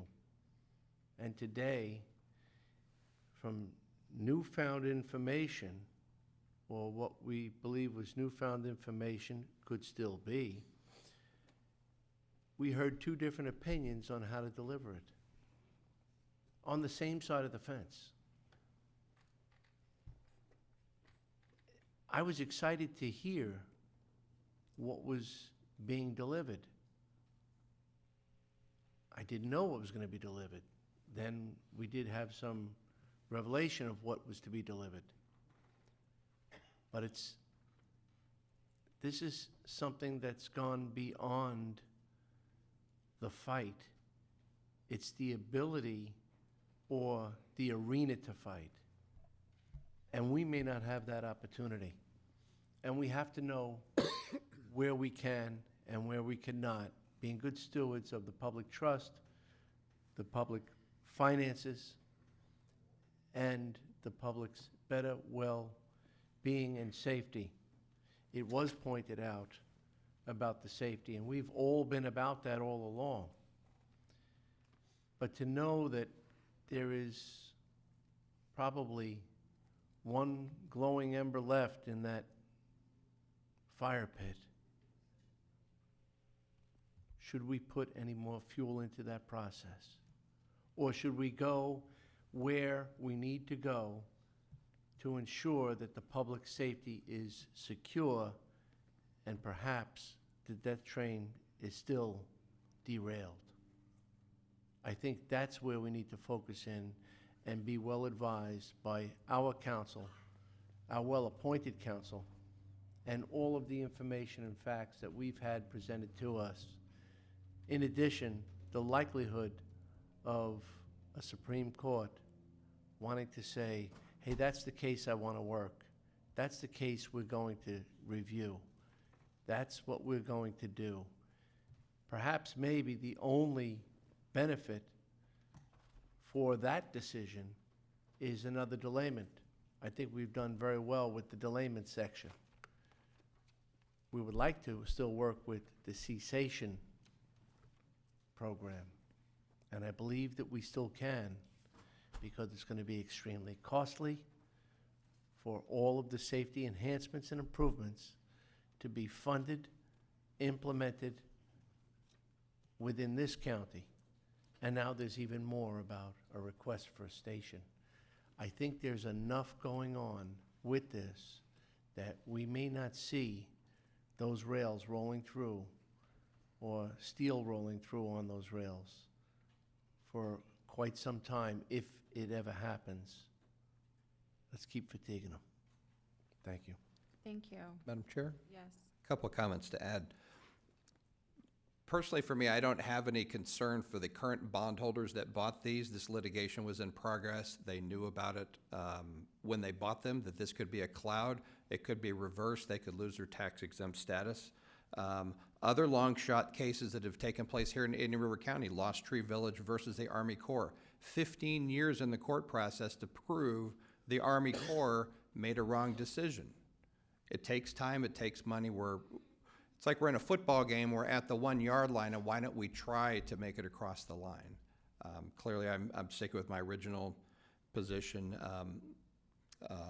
Chuck Byer and the Lost Tree folks had both the desire and the will to challenge when you see something's wrong, to challenge Army Corps, and it did take them a long time to get to the end. I don't think we're looking at 15 years here, but if you took 5 of us up here and you wanted the opinion of 3 of us, with some reasonable certainty based on our historic voting record, you could have an idea how certain people feel on certain issues. If you go in front of the full court with all the judges on there, I think you have a much different opinion and ability to get a different decision. So I will be voting no against the motion based on just some of those comments that you have 3 judges out of what is a 9-judge panel, Dylan? I honestly don't have the full makeup of the court right in front of me at the moment, but I can pull that up. That's okay. Presumably, it's a lot more than 3. And with, with a small subset of that court giving an opinion, if you had 2 or 3 other judges into that, or 3 others, they could have ended up, let's see, he's still counting. It's quite a few. And he's adding them up. You have 11 with the chief judge and the circuit judges, and you have 6 senior circuit judges. So having the opinion of 3, to me, is not the full opinion of the court. As for the safety, if you look at our legislative priority list, we track and we work aggressively on each of our issues simultaneously at the same time. We can work on safety, we can manage this. It's not a heavy lift, it's not a big burden. And for those reasons, I'll be voting no, and depending on the outcome, proposing an alternative motion. Thank you. Other comments for discussion? No? Madam Chair, I know I've had an opportunity already, but I'd just like to ask counsel again. Any appeal at this juncture is about opinion, not fact. So basically, if the board is seeking a rehearing, what would be sought in an en banc consideration would be that we'd have to be able to demonstrate that the circuit court needed to ensure and maintain uniformity within that court's decision-making process. So there'd have to be, their opinions would have to work together, and we would have to make an argument that this case is conflicting another circuit court case, and therefore they need to resolve this internal conflict within their cases, which is basically an issue of differing of opinions. And our attorneys feel that at this point, we could not, or it would be very difficult to go in that path.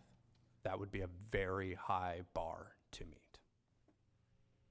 And take money out of the equation, finance out of the equation. The length and period of which this could happen could only be a delaying process at best. I would agree with that.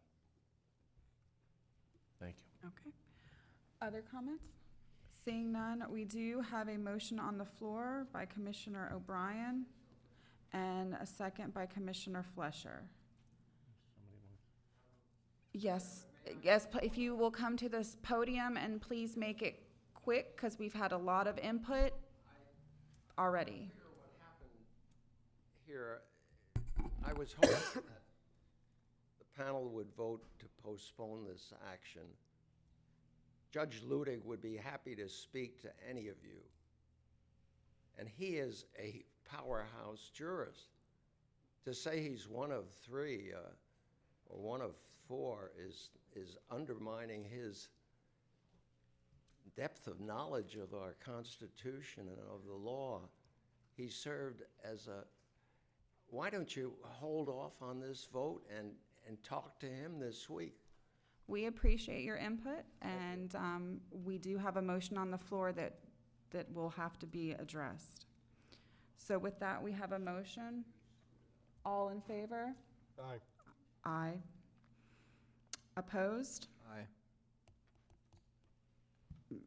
Motion carries 4-1 with Commissioner Zort dissenting. All right. At this time, if it's okay with everybody, I'd like to take a 5-minute break.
over. I think that we have a lot more to do. I think that we just have to realize that we're against politically groups that have a lot more political power than we do, and an organization that basically has a lot of money. But as far as I see it, even though we lost the last battle, we have so far to date won the war. Everything we've said in terms of its financial capability and its safety probabilities has come to pass. And I'm going to steal a statistic that I actually got from the county administrator. If over the last 2 years, the train had been running through our county the same as it's running through the south, and if the death rate had been the same in our county as it's been for the south, 9 Indian River County residents would be dead today. And I recently read something in the Wall Street Journal that said an individual life is now valued at $9 million. So that's $81 million so far, and we know that this train won't be here for another at least 2 years, probably 4 or 5 years. So not only have we saved already in the neighborhood of 25 to 30 lives, but if you want to put a valuation on it, it's significant. That's part of the reason why I was incredibly disturbed when I saw the City of Vero Beach Council meeting by tape of last week.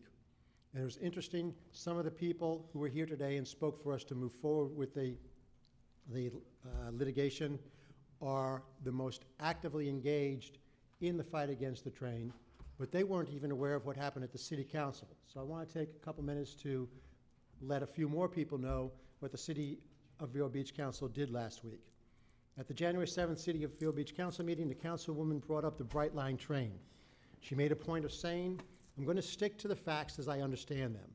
Then she stated 3 facts. The first being that Senator Mayfield's train safety bill will be difficult to get passed through the Florida legislature. The second, that the county commission had spent over $3.5 million fighting the train. The third fact noted that the county lost its district court case. But then she immediately dispenses with facts to get to a real point, stating, "I would suggest that we invite them," referring to the Bright Line people, "to some upcoming city council meeting." Then she asks, "Do we want it to stop in Vero Beach?" Incredible. My first reaction was, paraphrasing a Dierks Bentley song, what was she thinking? But after listening to the rest of the council discussion, it was clear that just as in the Bentley song, she was not thinking at all. She was simply grandstanding from the dais. I suggest that anyone interested in the future of our community watch the replay. It's on the City of Vero Beach website, the January 7th, 2020 council meeting, and the discussion of the issue starts at about 9:55. Just some of the discussion includes the following. A council member noting that the train will be coming through the county and stating about what is worse than the train coming through the county. Quote, "What is worse is to have it come through without a stop." No, council member, that is certainly not what is worse. What is worse, much worse, is to be one of the 42 families who just spent the holidays without one of their loved ones who was killed by the death train. Mayor Young, the only responsible person on the dais at the time, asked if the council should endorse Senator Mayfield's safety bill. The consensus was that it should not. They did not want to be put in a, quote, adversarial position. Evidently, supporting Senator Mayfield's bill might put grants at risk and jeopardize the city's newfound relationship with the death train. Evidently, grants and the fully unrealistic desire to get a station was more important than the health and welfare of their citizens. For me, the low point of the meeting was when the councilwoman, during the discussion about the safety legislation, said, quote, "We have always been neutral. We want to be Switzerland as far as the train goes." This is the same as saying we want to be neutral as far as the lives of our residents are concerned. I'll note that for the past almost 6 years, the death train has been one of the 2 or 3 most prominent issues in the county. Almost every sentient being in Vero Beach has a position on the death train, for or against. As a city resident, I do not see how it is possible for one of my representatives who has been on the council for 3 years to be neutral about anything related to the death train.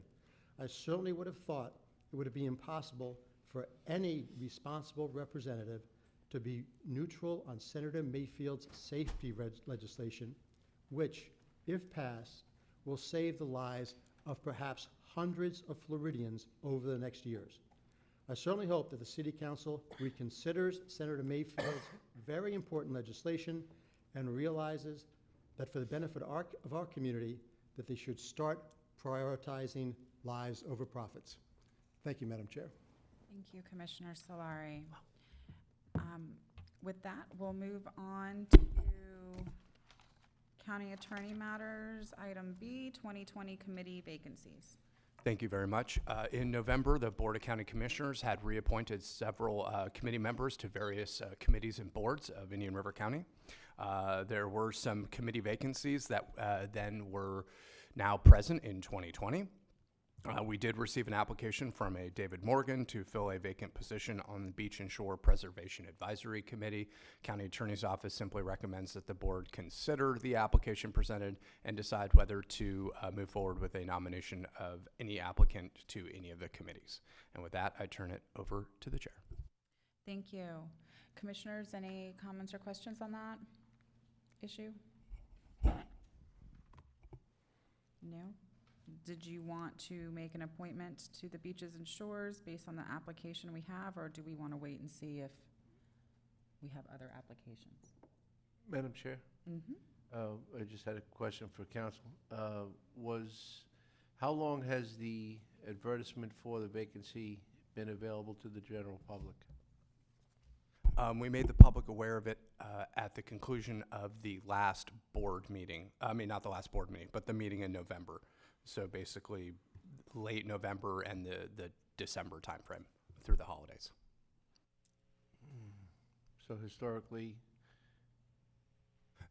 we do a minimum of 30 days. I could certainly understand if the board wants to see if there's a little bit more time, because a lot of the time, obviously, was you had the Thanksgiving holiday, the Christmas holiday, and then the New Year's holiday. So we've had a number of holidays over the last couple weeks, and certainly we'd be happy to see if we could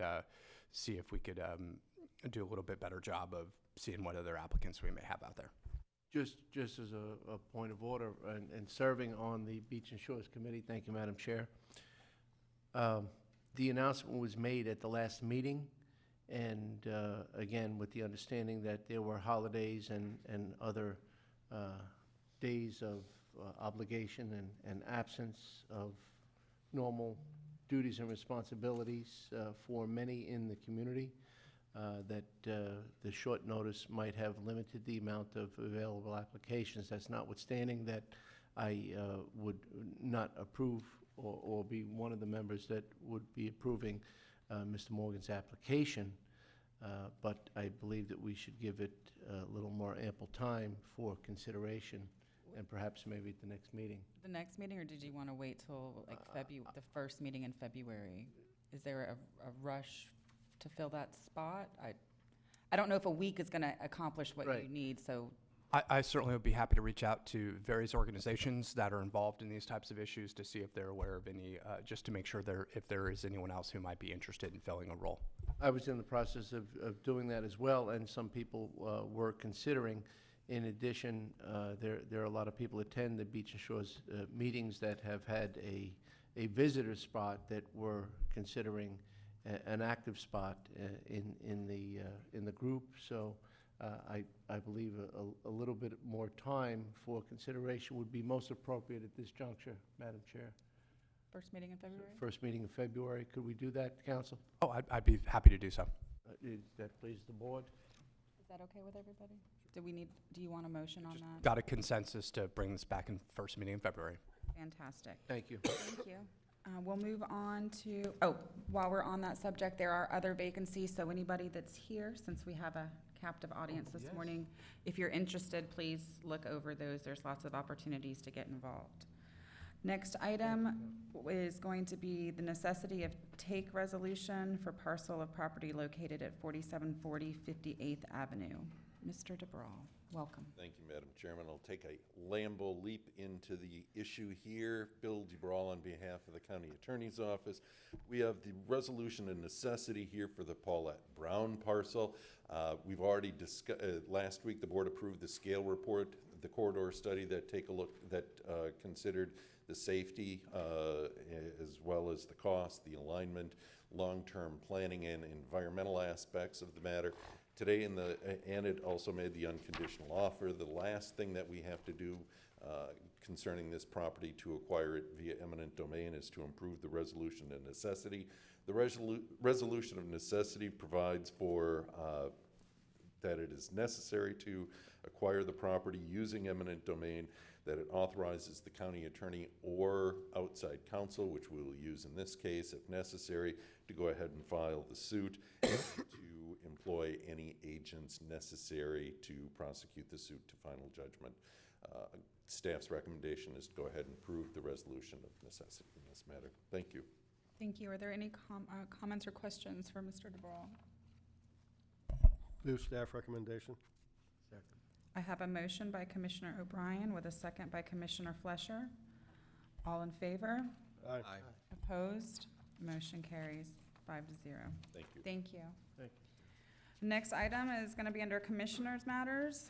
First item is a request by Commissioner Zork to use commission chambers to host an update seminar on the Bethel Creek flushing study in Indian River Lagoon. Commissioner Zork.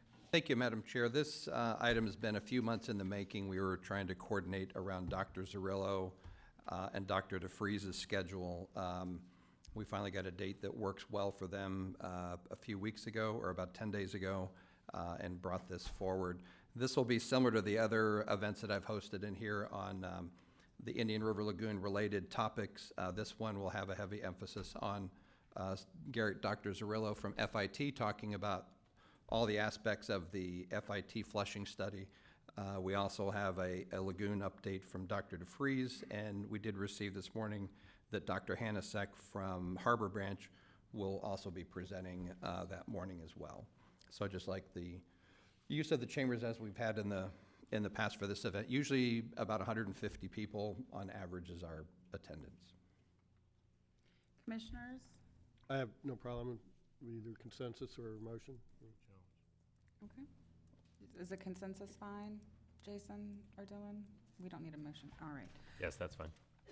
Next item is also Commissioner Zork, discussion on Windsor reclaimed water feasibility study. Commissioner Zork.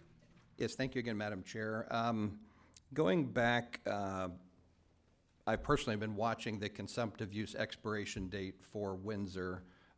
It had been, I believe, 10 or 15 years since the last opening in their permit. Their consumptive use permit had came open.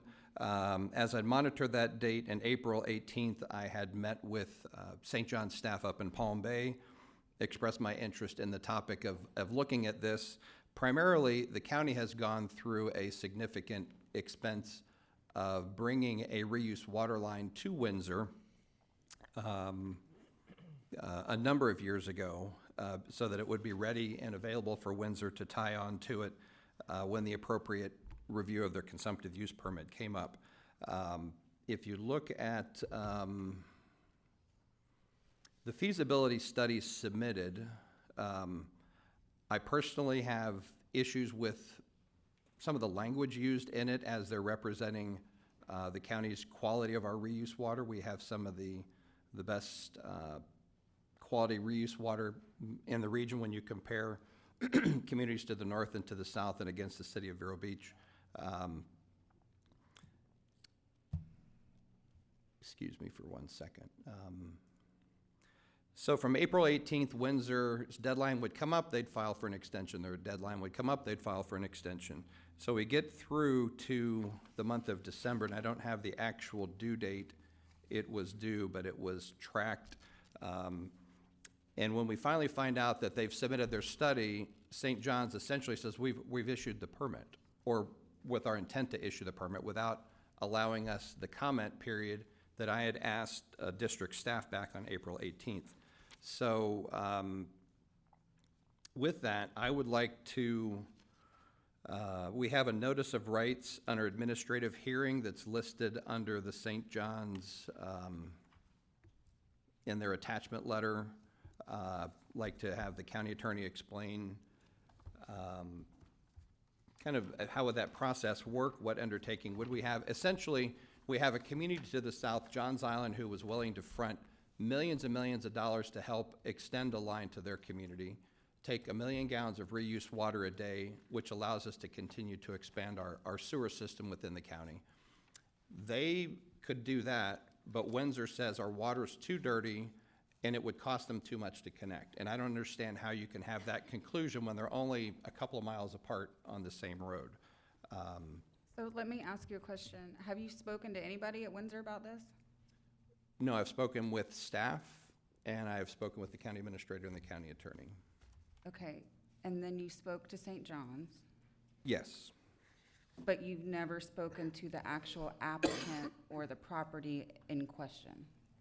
Were they aware that this is on the agenda today? I did not, Probably not, because you didn't speak to them. no. Okay. And I don't think it would be appropriate for me individually to challenge their permit. I'd like to have the proper legal challenger discussion. Well, just as a matter of common courtesy, I would think that the first step would be to ask them some of these questions, go to the source, and then at that point, if you're not getting the answers that you would like to hear or whatever, then we can talk about other avenues. But at this point, I mean, continue with what you're saying, but at this point, it just seems a little opportunistic and punitive, but go ahead. Well, they submitted it during the Christmas break. The clock starts ticking once they submit. We have a limited window to respond. So the time to have a conversation with them, when this information just came out to us last Wednesday. Mm-hmm. But the clock started ticking, I believe, I don't know if Vinny's in the room, or if I mean, maybe does staff Denny. have an issue with this? Because I haven't heard anything. For the record, Vincent Burke, Director Utility Services. Yeah, we had been keeping track of the web portal that the district uses to have basically tally of correspondence between the applicant and the district. And so at the latter part of December, the additional RAI extension that Commissioner Zork had mentioned gave until the 31st of December. I had checked when I came back after the Christmas holiday, I believe that was Monday the 27th or 28th. It had not been posted. Checked the next day, it was posted, but district staff received on the 19th. So signed up as an interested party in January, and then we come to find out that we received a notice of rights and determination by the district on January 8th of 2020. So on page 3, it talks about the DOA process. Should the county wish to enter into a petition, I think the burden of proof would be on the county to prove whether or not the district was or was not on par for its assessment of the issuance of the permit. It is a 20-year permit that expires in 2040, but there is a provision within the next 5 years to look at whether or not there would be potentially pressurized reclaimed water. But let me back up a little bit, because in 2012, when I first came to the office, I actually traveled in person up to Windsor and met with them to say, hey, we have a reuse line that's 8-inch, terminates outside of Wicklow Way. I was told at that time that all the ponds were interconnected, but in the report submitted by BG&E on behalf of the applicant, they say that there's an additional 3,000 feet of pipe that needs to be run north along A1A corridor to get to the pond in order to be able to capture the reclaimed water. So certainly can go into a lot of the details, but we also, staff has some issues with respect to the report that was submitted. It would have been nice if we had an opportunity to meet with Windsor, and that's what we were actually going to suggest, to meet with Windsor prior to the issuance of the CUP, but the district staff had already issued the CUP. So it leaves us with the ability to try to look at other options to get them connected or go through the DOA process. Thank you. Madam Chair, I will say that since March of last year, when we had the discussion on the Johns Island reuse water line, when that opportunity closed and we said, okay, well, Windsor's is coming up. We've already at enterprise fund expense, probably built a 2-mile reuse water line to the entrance of Windsor that they now say is not in the right place. Well, maybe we can help extend that to wherever the right place is. So I think on the cost estimate, and I think we have something on the screen we put up, but I think we spent somewhere, I'm going to say $500,000 ballparkish. I don't remember the numbers of what was spent, but So I had frequent meetings since March, and then met with St. John's staff in April, gave a report back to Utilities Director and to Dylan and Jason, monitoring this. So when the opportunity came to have the discussion or to have the comment period, we would have it. But the way the dates came together and how lightning speed staff at St. John's somehow got this through. I've also had spoken prior to Thanksgiving to other members at the district that were monitoring this. We really would like to see what comes in, have a chance to talk about it, but it came in and was issued before we had a chance to comment. So I know we still need to find a home for reuse water. The district wants us to put more things on sewer. We want to do that, but we have to have a place to put our reuse water. If we don't, you can't force us to expand sewer if you don't give us a place to put the reuse water. So to catch-22, I think a conversation would be great, but it would have been great if we could have had it before they issued it. Well, you, by your own comments, have said you've been following this since March or April, so there was ample amount of months to pick up the phone and call somebody. I mean, I'm just gonna get on my diatribe for today, in keeping with Commissioner Solari's theme. But you cannot put something on an agenda to have a discussion without at least letting the other party know, especially when it comes to stuff like this. I philosophically have an issue with that. I think that it's not courteous, and that is what we as a county are constantly faulted for, is doing stuff without letting people know what we're doing. It doesn't matter if it's Windsor, if it's McDonald's, if it's Miss Smith down the street. If you're gonna do something that's gonna impact them, and you know you're going to do that, and you know you're gonna have that conversation, you owe them the courtesy of picking up the phone and at least letting them know so they could have the chance to input into the conversation. So beyond the issues that staff and whomever has with St. John's and with the permit that's been issued, just with this process of how this has come forward, I would suggest in the future, when we have these types of issues that are ongoing, that we're aware of, that we make a point to reach out to those community partners to try to come to a better understanding of everybody's side of the story before we bring it to this point. But I don't know what it is that you're asking for us to do today, so. Well, my complaint is with St. John's. I'm not saying Windsor did anything wrong. They got extensions from March through December. That was clearly in their right. The district granted the extensions. My problem is with St. John's, of their process of notifying us essentially after the comment period to reach out to them to have a conversation is already closed. So when this came about last Wednesday, I think, when we were trying to put this item together, and as we're putting it together to have the discussion, thinking it's prior to the issuance where then we could have instructed staff to reach out, we get an email back that, well, it's already too late. The district has already issued their notice of intent to issue them the permit. So my complaint is with the way St. John's conducted their side of the process, not with the applicant. I still question things of the applicant, but the main process of the way St. John's moved it forward didn't allow us to participate. Go ahead. Madam Chair, but you mentioned that Windsor stated that the water was too dirty. Right. They said that. They used high in nutrients for nitrogen and phosphorus. The issue that we have as well is we're stuck between a rock and a hard place between the DEP's regulations and the districts with respect to substitution of reuse water in lieu of groundwater withdrawals, especially if potential saline intrusion along the barrier island. Our reuse meets or exceeds the AWT standards, and yet that was used as a negative effect. In essence, saying that hypothetically, the report has some issues that we have because they are saying that if we were to discharge to the pond, all of the water that we used in the stormwater pond for irrigation would somehow not magically make it onto the fields, but would have entered into the Indian River Lagoon, which was impaired by the DEP in 2013. So in essence, they're charging that all the reuse that would be added to that pond would not be reduced in any way, shape, or form for irrigation, but would eventually discharge the Indian River Lagoon. Hence the summary of statement in the report from BGE, and I'll read it to you. specifically the economic and environmental feasibility of adding reclaimed water high in phosphorus and nitrogen to the existing wet detention ponds located near Windsor property. So, again, I'll say, they said that? No, It's in the it's right there. No, I understand, it's in writing. Mhm. But they said that the water was too dirty. No.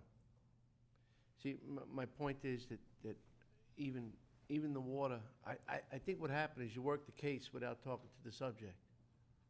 And Well, when they're in the progress, affected what party, do you, we're looking at the decision that was made. right. And to me, you know, just not to compound what was earlier said, but you'd be amazed at what people are pumping out of the ground into their kitchen sink, okay? And that's why people have filtration systems, and that's why people have reverse osmosis. That's why they connect to county water. Yes, I did. Because of what may be in the water. So the word, you know, to say that it's got some nutrients in it, that may actually be a benefit. And I've been in locations where they were pumping reuse water where that smell was odoriferous. It was unbelievable. It'll clear out the whole community. It really smells bad. And typically, even well water, if it's not treated properly, will have an odor too. Odor has to come from somewhere. There has to be something in the water to make that odor. So, with all that said, is I believe that we've worked the case without discussion, without open-ended discussion, without communication, without consultation. Even Mr. Burke is saying that he would like to have had a conversation and still seeks a conversation, correct? I'm not putting any words? So I don't even know what we can do today other than suggest a conversation, which should have already taken place. And we also had the opportunity because we've been aware of this, and you has said that you've been working this since about March. So I really do think that we should encourage a meeting with Mr. Burke and maybe a little more factual analyzation as opposed to opinion. And I wouldn't want to base a decision on mere speculation without discussion.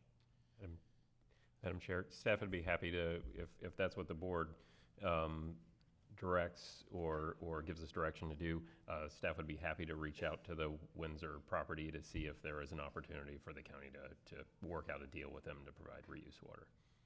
Perhaps That would be very appropriate. Misinterpretation, misunderstanding, maybe perhaps there are things that can be done in order to make this understanding a little more feasible and embraceable and doable, and we can continue on. Well, but how do you do that within the time frame prescribed, and then they're issued a 20-year permit? None of us will be here in 20 years. The last one was for 20 years, so you had... I'm hoping to be here. Well, I mean, I would, But not in here. I would, Oh, well, who knows? Maybe. I would suggest that you just pick up the Alive. phone and call somebody and make the meeting happen in the next few days. I mean, it's not that difficult, but we just had an issue where we were considering whether or not to have a filing for the Supreme Court by February 3rd. That's a much smaller time frame. So I think you can make this happen, and I'm sure staff can make this happen. And my guess is that the other party is probably watching this, so they are on notice that this might be happening. And I mean, I don't see what the big deal is, to be honest. Okay, so the 21 days from the actual notice takes us to what date, and do we need to have an item on next week's agenda to then preserve It the would be the I think it 29th takes of us to January. 29th, yeah. The 29th? But that could be costly and lengthy, so just want to put that caveat out there. It can be done, it would be litigious in nature, but again, the onus would be on us to determine whether or not the district, and we'd be going to court with the district now, not the applicant, did or did not cover the basis for determining whether or not this permit could be issued. I just want to point out two things. One is, in the language in the TSR, the Technical Service Report, it's required that the permittee, I'll just read this verbatim, The permittee shall evaluate the use of reclaimed water and submit a report of the findings to the district by November 1st of 2024. So that's within 5 years. If deemed feasible by the district, reclaimed water shall be implemented if it's environmentally, economically, and technically feasible by March 8th of 2025. So that's written into the permit for them to come back to the district within 5 years to provide that information. Secondarily, I'd have to consult with the county attorney, but Florida Statute 373.250, specifically paragraph 4B, talks about local utilities and whether or not they have a kind of mandatory connection ordinance. We have that for water and sewer, but we don't have that for reuse. If we had said reuse, we'd be able to then get a copy of the information from the district that puts the onus on the utility within 30 days to determine whether or not the information within that application is true and correct. I bring that up because Orchid Island is also going through a consumptive use permit renewal, and that might be the next one down the line to come forth to where we might want to consider, if the board chooses to direct staff to do so, to work with the attorney's office to look at the feasibility of crafting a mandatory reclaimed connection ordinance if reclaimed water is available as we expand our reuse footprint and or as we come into the future. So those are just two options for the board to consider. One is the 5-year permit requirement in the existing Windsor CUP, but also coming down the line for potential other customers that have to go through their CUP renewal. Thank you. Okay, so they'll reach out to Windsor. We have a 1-week window before the expiration of the timeline. So we would have 15 days from now on the expiration of the January 24th deadline. So what staff can do is put an item on for next week's agenda to have a discussion on this. And in the meantime, between here and there, we'll reach out to Windsor to see if there's an agreement to work for it. I doubt we'll do our best to see how far we can get down that road. I don't know how far we'll get down the road of a meeting of the minds or not, but we'll take whatever efforts we can to provide as much information as possible to the board next week. All right, thank you. Yes, we still have time. All right. Good. Anything else? No?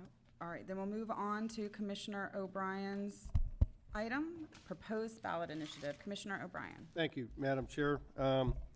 This item is to request the board to have a discussion and on whether to place a ballot initiative on the general election coming up in November of 2020 that would create a separate line item millage rate to fund children's services. Just a little brief background, as the commission is probably well aware, our current children's services is more what I would describe as a dependent type organization. The Board of County Commissioners appoints all of the advisory board members. The advisory board makes a funding recommendation to the board, but ultimately it's up to the Board of County Commissioners to approve the funding that is proposed. There are several other counties that have more of what I would call an independent children's services district. This would act very much like our mosquito control district or the hospital district. It's a totally independent. The board is made up of private individuals. There is no county oversight. There's no vote before the Board of County Commissioners. It's a separate, totally independent district. For the last about year and a half, there's been a group of community leaders that have been looking at children's services, and while they are very appreciative of the county's commitment to try to maintain the 1/8 mil funding that 3 years ago the board voted to attain that level, that they believe there's still a great need for a higher level of funding, both based on the fact that they believe there's additional services needed in the community for children, as well as the current programs that we fund are not able to service all of the children that need that service. So there'd be both additional demand and other services they believe is needed in the community.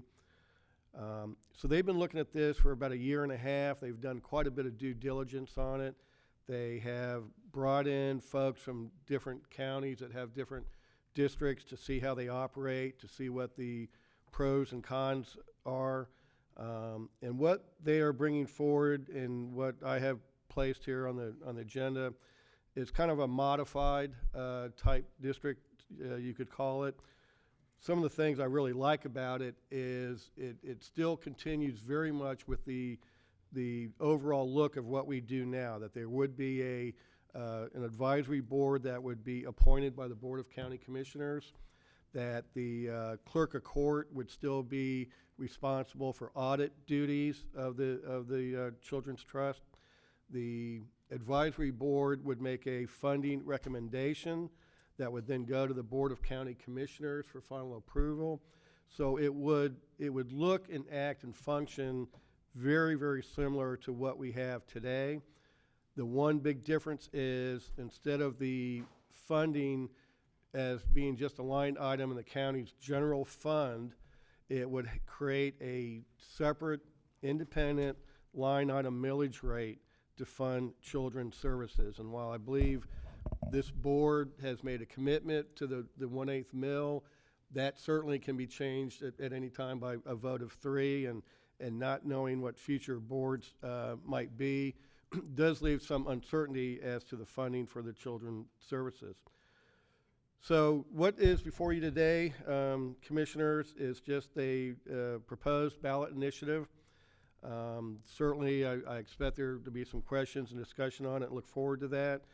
But the bottom line would be, I think this is a good move. It will kind of solidify the funding for children's services, and it will also allow for a higher level of service, which I believe is needed for the community. And I can tell you this, that St. Lucie and Martin County in the last couple of years had to reauthorize their districts. Governor Scott put in a requirement that they get reauthorized. And Martin County was reauthorized by a 77% vote, and St. Lucie County was reauthorized by an 86% vote. So I think our neighboring communities show that they are committed to doing everything possible to provide for the best and greatest outcomes for the children of our community. I think I've said it many times in the past that, you know, a dollar invested in our children today pays dividends down the road by having more positive outcomes. So I'll be glad to try to answer any questions or anything any of the commissioners have. There's quite a few folks here that I think either may want to speak to this or be able to help answer any specific questions from the commission. And with that, I'll turn it back to the chair to see if there's any questions by the commissioners. Thank you. Commissioners, is there any questions of Commissioner O'Brien? No, Jason, go ahead. Yes, thank you, Madam Chair. So obviously, this is a very important issue for the county. I think we all know how important children are, and investing in our children's services is. And so this item is largely a policy decision for the board to make. However, as with all policy decisions, I believe that we need to make sure that we're pointing out all of the factors involved in that. I will say staff has some concerns that I would like to discuss and maybe have the board consider in any decision that they make. So just a little bit of background, it may be a repetition, but as I think you all know, the current levy is 1/8 of a mil. We are levying that full 1/8 of a mil, which in years during the decade we had not met that full amount. The proposed referendum is to increase the millage rate to 1/2 a mil, so that is a 4-fold increase from where we are today. And I think while we can all agree there are unmet needs out there, I haven't yet seen a document that quantifies those to the amount. You know, what I think we'd want to see is some quantification of how the unmet need, the dollar amount, the order of magnitude of that. Is it $9 million of funding, which is what the 1/2 a mil generates? So we're levying it, or we've allocated $2,062,000 and change this year. The full 1/2 a mil funding is around $9 million. I do also want to point out that the county has increased the funding over the last 5 years. 5 years ago, we were funding $851,965. We did increased the funding to the current level, so we've over doubled that in the last 5 years. Now, of course, a significant amount of that was due to some advocacy by some of the very folks who have worked on this initiative, I believe. But it nevertheless shows that we have increased the county's allocation over the last several years, and that we have made an additional significant investment. The phase-in. So we're at 1/8 of a mil. It goes to 1/2 a mil. The phase-in, there's a 3-step phase-in. I will point out that the first phase-in, which states 2021, which would be the next year after the referendum, would be an increase from the current $2 million level of funding to $4 million. Staff has concerns about whether providers could effectively ramp up during that time. We want to make sure that we're not providing dollars out there that won't be spent inefficiently during that ramp-up period. It's a problem we had when we increased the Children's Services allocation to what it is today back in 1999 when the first Children's Services Ordinance was passed. So with ballot questions, one thought may be you're letting the voters decide, and that is correct.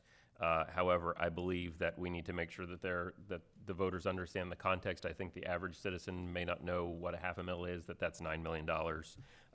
And the ballot language, which is limited to 75 words, so there's a limit to what you can communicate there, but it doesn't discuss that this is an increase from 1/8 of a mil to 1/2 a mil.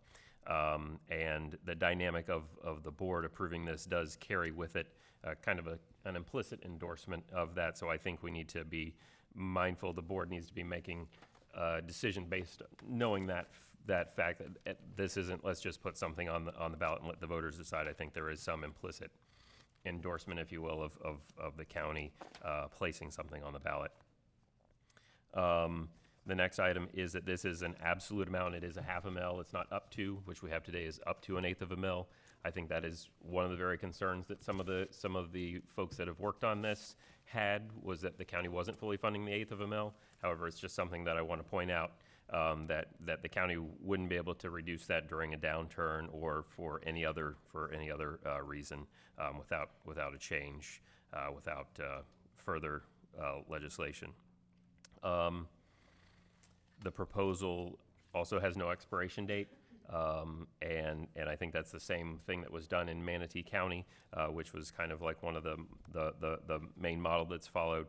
But I'd just point out that that's unlike the 1-cent sales tax, for instance, that we have that has a fixed term. As Commissioner O'Brien alluded to, St. Lucie and Martin County had that, and the voters did approve that extension overwhelmingly. However, I believe having those terms can add accountability, because I can tell you when we were looking at the sales tax and asking the voters to extend that, we had to show, here we've spent this money wisely, and show the results. So I think it provides an additional accountability. So I think that would be a question to decide whether you want to provide a specific term or have it open-ended. Florida statutes allow a maximum of 1 mil. And I think I discussed this with some of the folks already, that I think this was for discussion purposes perhaps, but we may want to consider other millage rates besides the 1/2 a mil, maybe a 1/4 mil or something like that, that we can present to the board. If we decide to move forward, if the board decides to move forward, we can provide different options and what those dollar amounts would be. Another thing is under the proposed ordinance that's in the backup, the Children's Services Board makeup changes significantly and has some additional authorities. So I think we need to be aware of what those are, and we can present, if we move on to the next step, staff would present those changes, and I think we just need to be aware of what the changes are and what the intent is there. Another point I have is that a significant portion of our current CSAC expenses are related to after-school programs and academic programs that in general I believe could be, possibly should be funded by the school district. I will point out that the school district does have the ability to pass additional millages, and our neighbors to the south, Martin and St. Lucie County, in the last 2 years have successfully, the school districts have placed additional millages on the ballot for increasing teacher pay and expenditures for operating their district. So there is the opportunity for school districts to do that.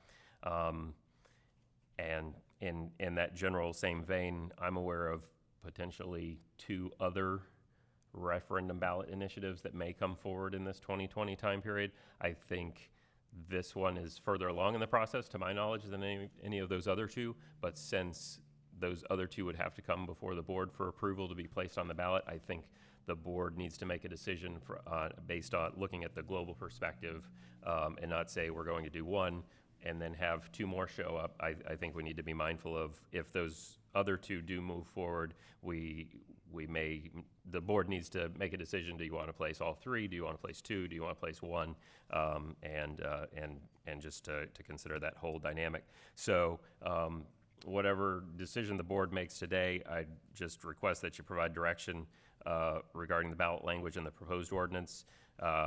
If you would like us, we can work on different options for board consideration at some point in the future. And some of the main decision points I see are the millage rate, term of approval, the board makeup and governance and authority, and how to go about changing the current ordinance, because our starting point is the existing ordinance that we have, and I think we need to have a comparison of what the changes in the ordinance are, so that the board can make an informed decision on any changes that would happen in the ordinance. So with that, I will stop talking, but I just wanted the board to consider these factors in the discussion and for decision points going forward. So thank you.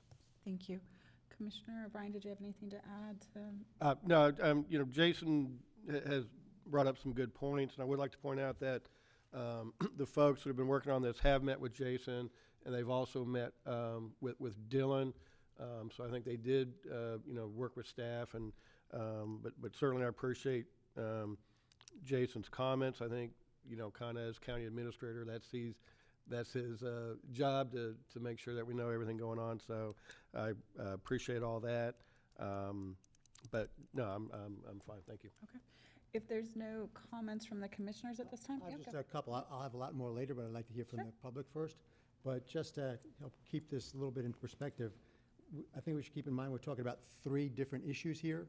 The first is whether we're going to put something on the ballot. The second is the proper amount for children's services. And the third is the structure of the trust. And all of them need to be looked at differently. I will note that, for me, one of the most important things of this as we go forward are tenets of representative democracy. And Commissioner O'Brien mentioned the hospital district and mosquito district. And there are, in both those districts, elected officials who are responsible to the actual electorate, which is important. There may be appropriate to have a higher level of funding for different services that the county provides for children, but that does not require a trust. And just as far as the sort of global perspective, I think we should keep in mind that the $2 million that presently goes through the Children's Services Advisory Committee is just a small amount of what we presently pay for children. We have in the county funded departments benefiting children both in the general fund expenses and MSTU, I believe millions of dollars worth of taxpayer funds which go pay for important services for children, including the North County Aquatic Center, the Gifford Aquatic Center, the Recreation Department, the portions of the intergeneration facility. I know that we support in different ways multiple sports leagues, soccer, baseball, football, and others. So I hate, especially for the public, to think that the $2 million that we presently provide for the Children's Services Committee is in some way the only funds that we provide for children today. And I'll note, as far as I can tell, that our county staff, which is responsible for how these monies are utilized, I believe, does an excellent job and has incredible expertise in delivering services to the children of our community. Thank you, Madam Chair. Thank you. Anything else from the commissioners at this time? If not, I will open it to the public. For anybody that wishes to comment on this item, please come to the podium and state your name and address for the record. Welcome. Morning. My name is Lisa Kale. My address is 6755 4th Street in Vero Beach. Thank you for taking the time. I know it's been a long morning already for you all, so I'll try to be brief. I do have some prepared remarks that are very brief, but I do want to just lead by saying, the comments that have been made so far, we do not disagree fundamentally with the, these are all things that need to be discussed further, and we are prepared, although didn't think this morning's was the opportunity to really present all of the data that we have to support what the need is and those kinds of questions, and defend the millage rate and discuss what might be the optimal millage rate for our community. The draft language that we selected was purposeful in that is, as was mentioned, is the cap that is allowed by Florida statute, and it was language that was tested during our process, so we just wanted to be consistent with that, but do view it as a point of departure for discussion in cooperation with you all. Additionally, the ordinance language is also a point of departure. We made an effort to use the Manatee ordinance as a model because it was suggested that that was a good starting point, but we recognize it as just that, as a starting point. So with that, I will briefly, although some of this has been said, you all did a good job talking about the process that we've had, but I'd like to speak to that a little bit more. Over the past 18 months or so, I have served as a facilitator and coordinator for the work of a group of community leaders. In June 2018, an exploratory committee made up primarily of business leaders and funders began their work asking the question, is there in fact a need for adequate and sustainable funding for children's programs in Indian River County? Among other metrics, the county's 2014 Community Needs Assessment, along with analysis of successful existing programs that could be scaled in order to reach more children, evidence that considerable unmet need does exist. The exploratory committee was further persuaded by extensive available research that demonstrates the long-term community benefits of and the return on investment in evidence-based programs for our children. The exploratory committee next researched and considered several models that could provide such adequate and sustainable funding. Limiting bureaucracy and overhead while building in efficiency, transparency, measurable outcomes, and accountability were some of the recurring values we heard from our community. Along the way, it became clear that our unique history of county support for children's programs, as well as thriving community collaboration around this issue, were critical components of any appropriate solution. We learned that Manatee County has a unique model that reflects many of these same values and has enjoyed great success over the last 30 years. Ultimately, the exploratory committee concluded that this model of a dedicated millage housed within the county would be the most appropriate, viable, efficient, and effective option for Indian River County. That model, adapted to our community's specific needs and priorities, is presented for further consideration this morning. I thank you for your time and your thoughtful consideration of a Children's Trust of Indian River County.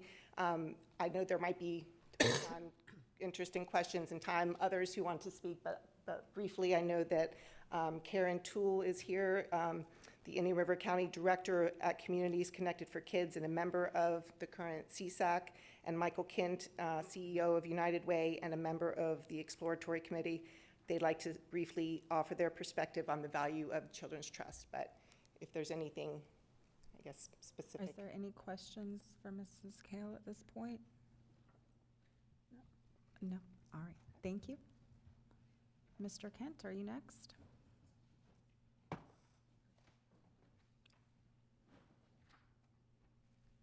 Good morning, Karen Toole, 233 37th Drive Southwest in Vero. Thank you for having us here today. We just appreciate the conversation. I serve as the Indian River County Director for Communities Connected for Kids, which is the contracted provider for child welfare services here in Indian River. I also serve on the Children's Services Advisory Council and have for 5 years, as well as serving on their grant subcommittee. So I am not only involved in selecting and working with funded partners, I also work with them every day. So the people that we fund, these agencies, the staff, they are working in my office every day. I've worked hand in hand with Healthy Start programs that we fund, and Substance Awareness Council is here today, and we work every day with them. These programs move the needle every day in our community. You fund the sheriff's office, you fund the jail.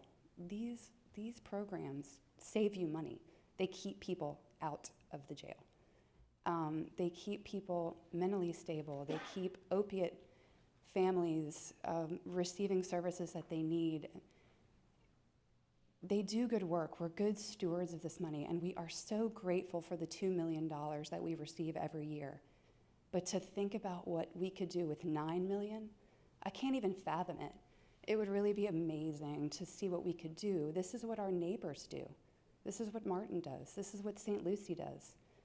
They have programming that gives them the ability to put out requests for funding. If they come up with a program or they are interested in having a program that doesn't exist, they can challenge community providers to come up with one. We don't really have that structure here right now. We put out our request, programs come to us for money. But if a need arises in the middle of the funding year, the way our setup is, we don't have the ability to do that.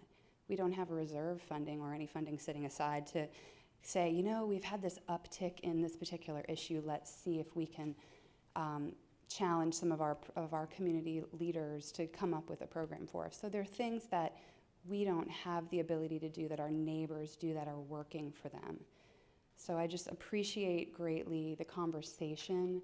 I hope that today is not the end of it. I really hope that this is something that we can work together. The people in this room that are here today are only a small portion of the people that would be here to speak on this subject. We could go on all day. This matters to a lot of people, and it matters to a lot of children. And as a mother with children in the school district, just last week my daughter had a suicide prevention program that came to present for us. And every day we talked about it. She came home from school, she's in 9th grade, and she said, Mom, we had this suicide prevention program, you know, it's great that we get to talk about this, but I don't feel like I would ever need that. And I said, no, you may not, but your best friend might, or your roommate in college. So you think like you have to look to the future of what these programs provide, a conversation for families when they come home from school to talk about these things and these issues that are so great. So thank you, and thank you for having us this morning. I appreciate it. I do have a question for you, if you don't mind, because you said that you've served on CSAC for 5 years and Yes, on the ma'am. grant subcommittee as well. Yes, ma'am. So one of the concerns that's been expressed is that the programs might not be able to ramp up their capacity to effectively utilize the additional funds. And I know in the past 5 years, there's been an increase in funding for CSAC. Have you seen programs be able to utilize those funds or build those programs and serve the need in an efficient and effective way or is there a need in the community for additional programs to utilize the possible additional funding? A lot of our programs, as we've gone up from the 800,000 when I first started to the 2 million now, they've sought out innovative programming to address the need that we have. For instance, Healthy Start added a doula program. So they started going in and helping women at the birth start, getting them on the right track, people who didn't have anybody to attend the birth with them. But that also channels that person into loads of other programming that they offer. And that builds and that builds and that builds. So our providers are finding ways to innovate and to add programs that are needed as we move along. And I mean, certainly every year we're having to make decisions. There are programs that we don't fund. So certainly I think the money, we could spend it. I don't think that's an issue. Thank you. Any other questions? No? All right. Thank you. Welcome, Mr. Kent. Thank you. Michael Kent, 6255 59th Court, CEO at United Way. Actually, I'll build on that quickly. United Way, along with 3 other funders, have been at the table. This is not a United Way initiative. This is a community initiative. But I think I've got 3 quick areas that I want to speak to. One, at some point, I'm going to say roughly 6 months into this process, we wanted to get a little bit of feedback, and we thought it was appropriate that we reach out to one of the commissioners. And I did that when I had an opportunity. And when I floated what the concept was, one of the first words that was used by the commissioner that he thought, well, I gave it away. Susan, you got off the hook. He thought there was a little bit of ungratefulness in the position. that the group was taking. And I was so floored by that. I was not real sharp, and I didn't have the right comebacks to this. I will note that this commissioner's mind has been changed. But it made me think that this is an opportunity to do something that Karen did and Lisa did. You know, roughly between 20 and 30 years ago, I'm not sure the date when CSAC actually was put on the books. Ken Mock, Carolyn Eggert, and the other folks that were the commissioners then did a marvelous thing. Other more traditional CSCs were being formed. They thought this was a more appropriate approach in Indian River County, and for all these years, you have continued out of general funds, supported kids. And we're not ungrateful at all. I mean, I work with the same agencies that many of you fund, and there are a lot of others out there. We're supremely grateful for all that you have done, and we're proud of the fact that this county has continued to step up. And yes, when we rallied troops, you stepped up even more and made commitments to be at the cap millage that you've got in the CSAC language. So I want to thank you for that. The other thing I wanted to focus on, a couple of years ago, most of you frequently attend our United Way's Community Leaders Breakfast. We brought down Tony Carvajal.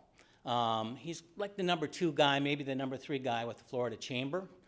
Tony's been going around the state now for a few years, and one of the key tenets actually of the Florida Chamber's messaging throughout the state is that to make sure that we've got the kind of tomorrow that we want to have, that we've got strong families and cities, we've got to be making investments in kids. This is the chamber. He's talked to communities. He's talked to other chambers. His message is what was referred to, Peter said, the return on investment. The investment is significantly important. It's not just for the kids. It's easy to say this is all about the kids, but it's about the kids, it's about their families, it's about their communities, and fundamentally, it's about the cities and the county as a whole in terms of where we're going. They are the future, and they deserve the investment. The bottom line for today from our perspective was, and I thank Commissioner O'Brien for bringing it forward, was to start the public process and discussion. Anything that we were asked to submit has got a huge watermark on it. It says draft. There were reasons that were explained by Lisa that we went with the full 0.5 millage. It was tested. It's what the CSC language in the state statute is. We fully expected that there's going to be some discussion there, and I'm almost surprised that it didn't come up before now. So there's nothing written in stone. Same thing with the ordinance. Because we were modeling something that I think in general the administration and the county attorney thought was a solid document. We started there. There's nothing written in stone. There's a lot of discussion that needs to be had.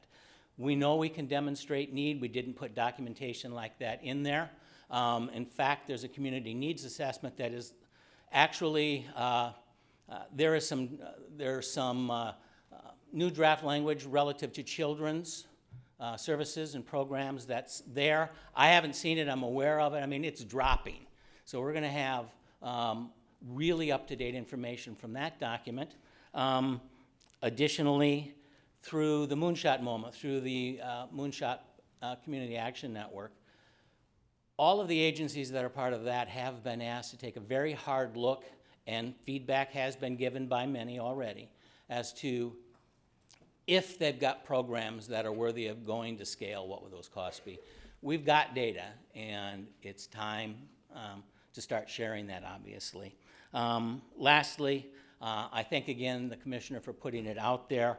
I think this is an opportunity for us to start the discussion.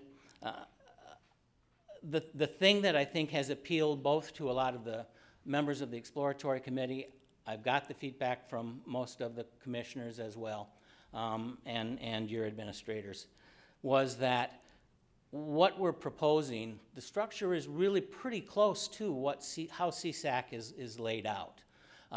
The line I've been using is, it's going to, obviously, we'll have a dedicated millage line, whatever the number is, so that you're not taking that out of the general fund. But beyond that, it's going to be it's going to be more robust. We're going to be able to provide additional services that are going to make the work that's done more impactful, more accountable.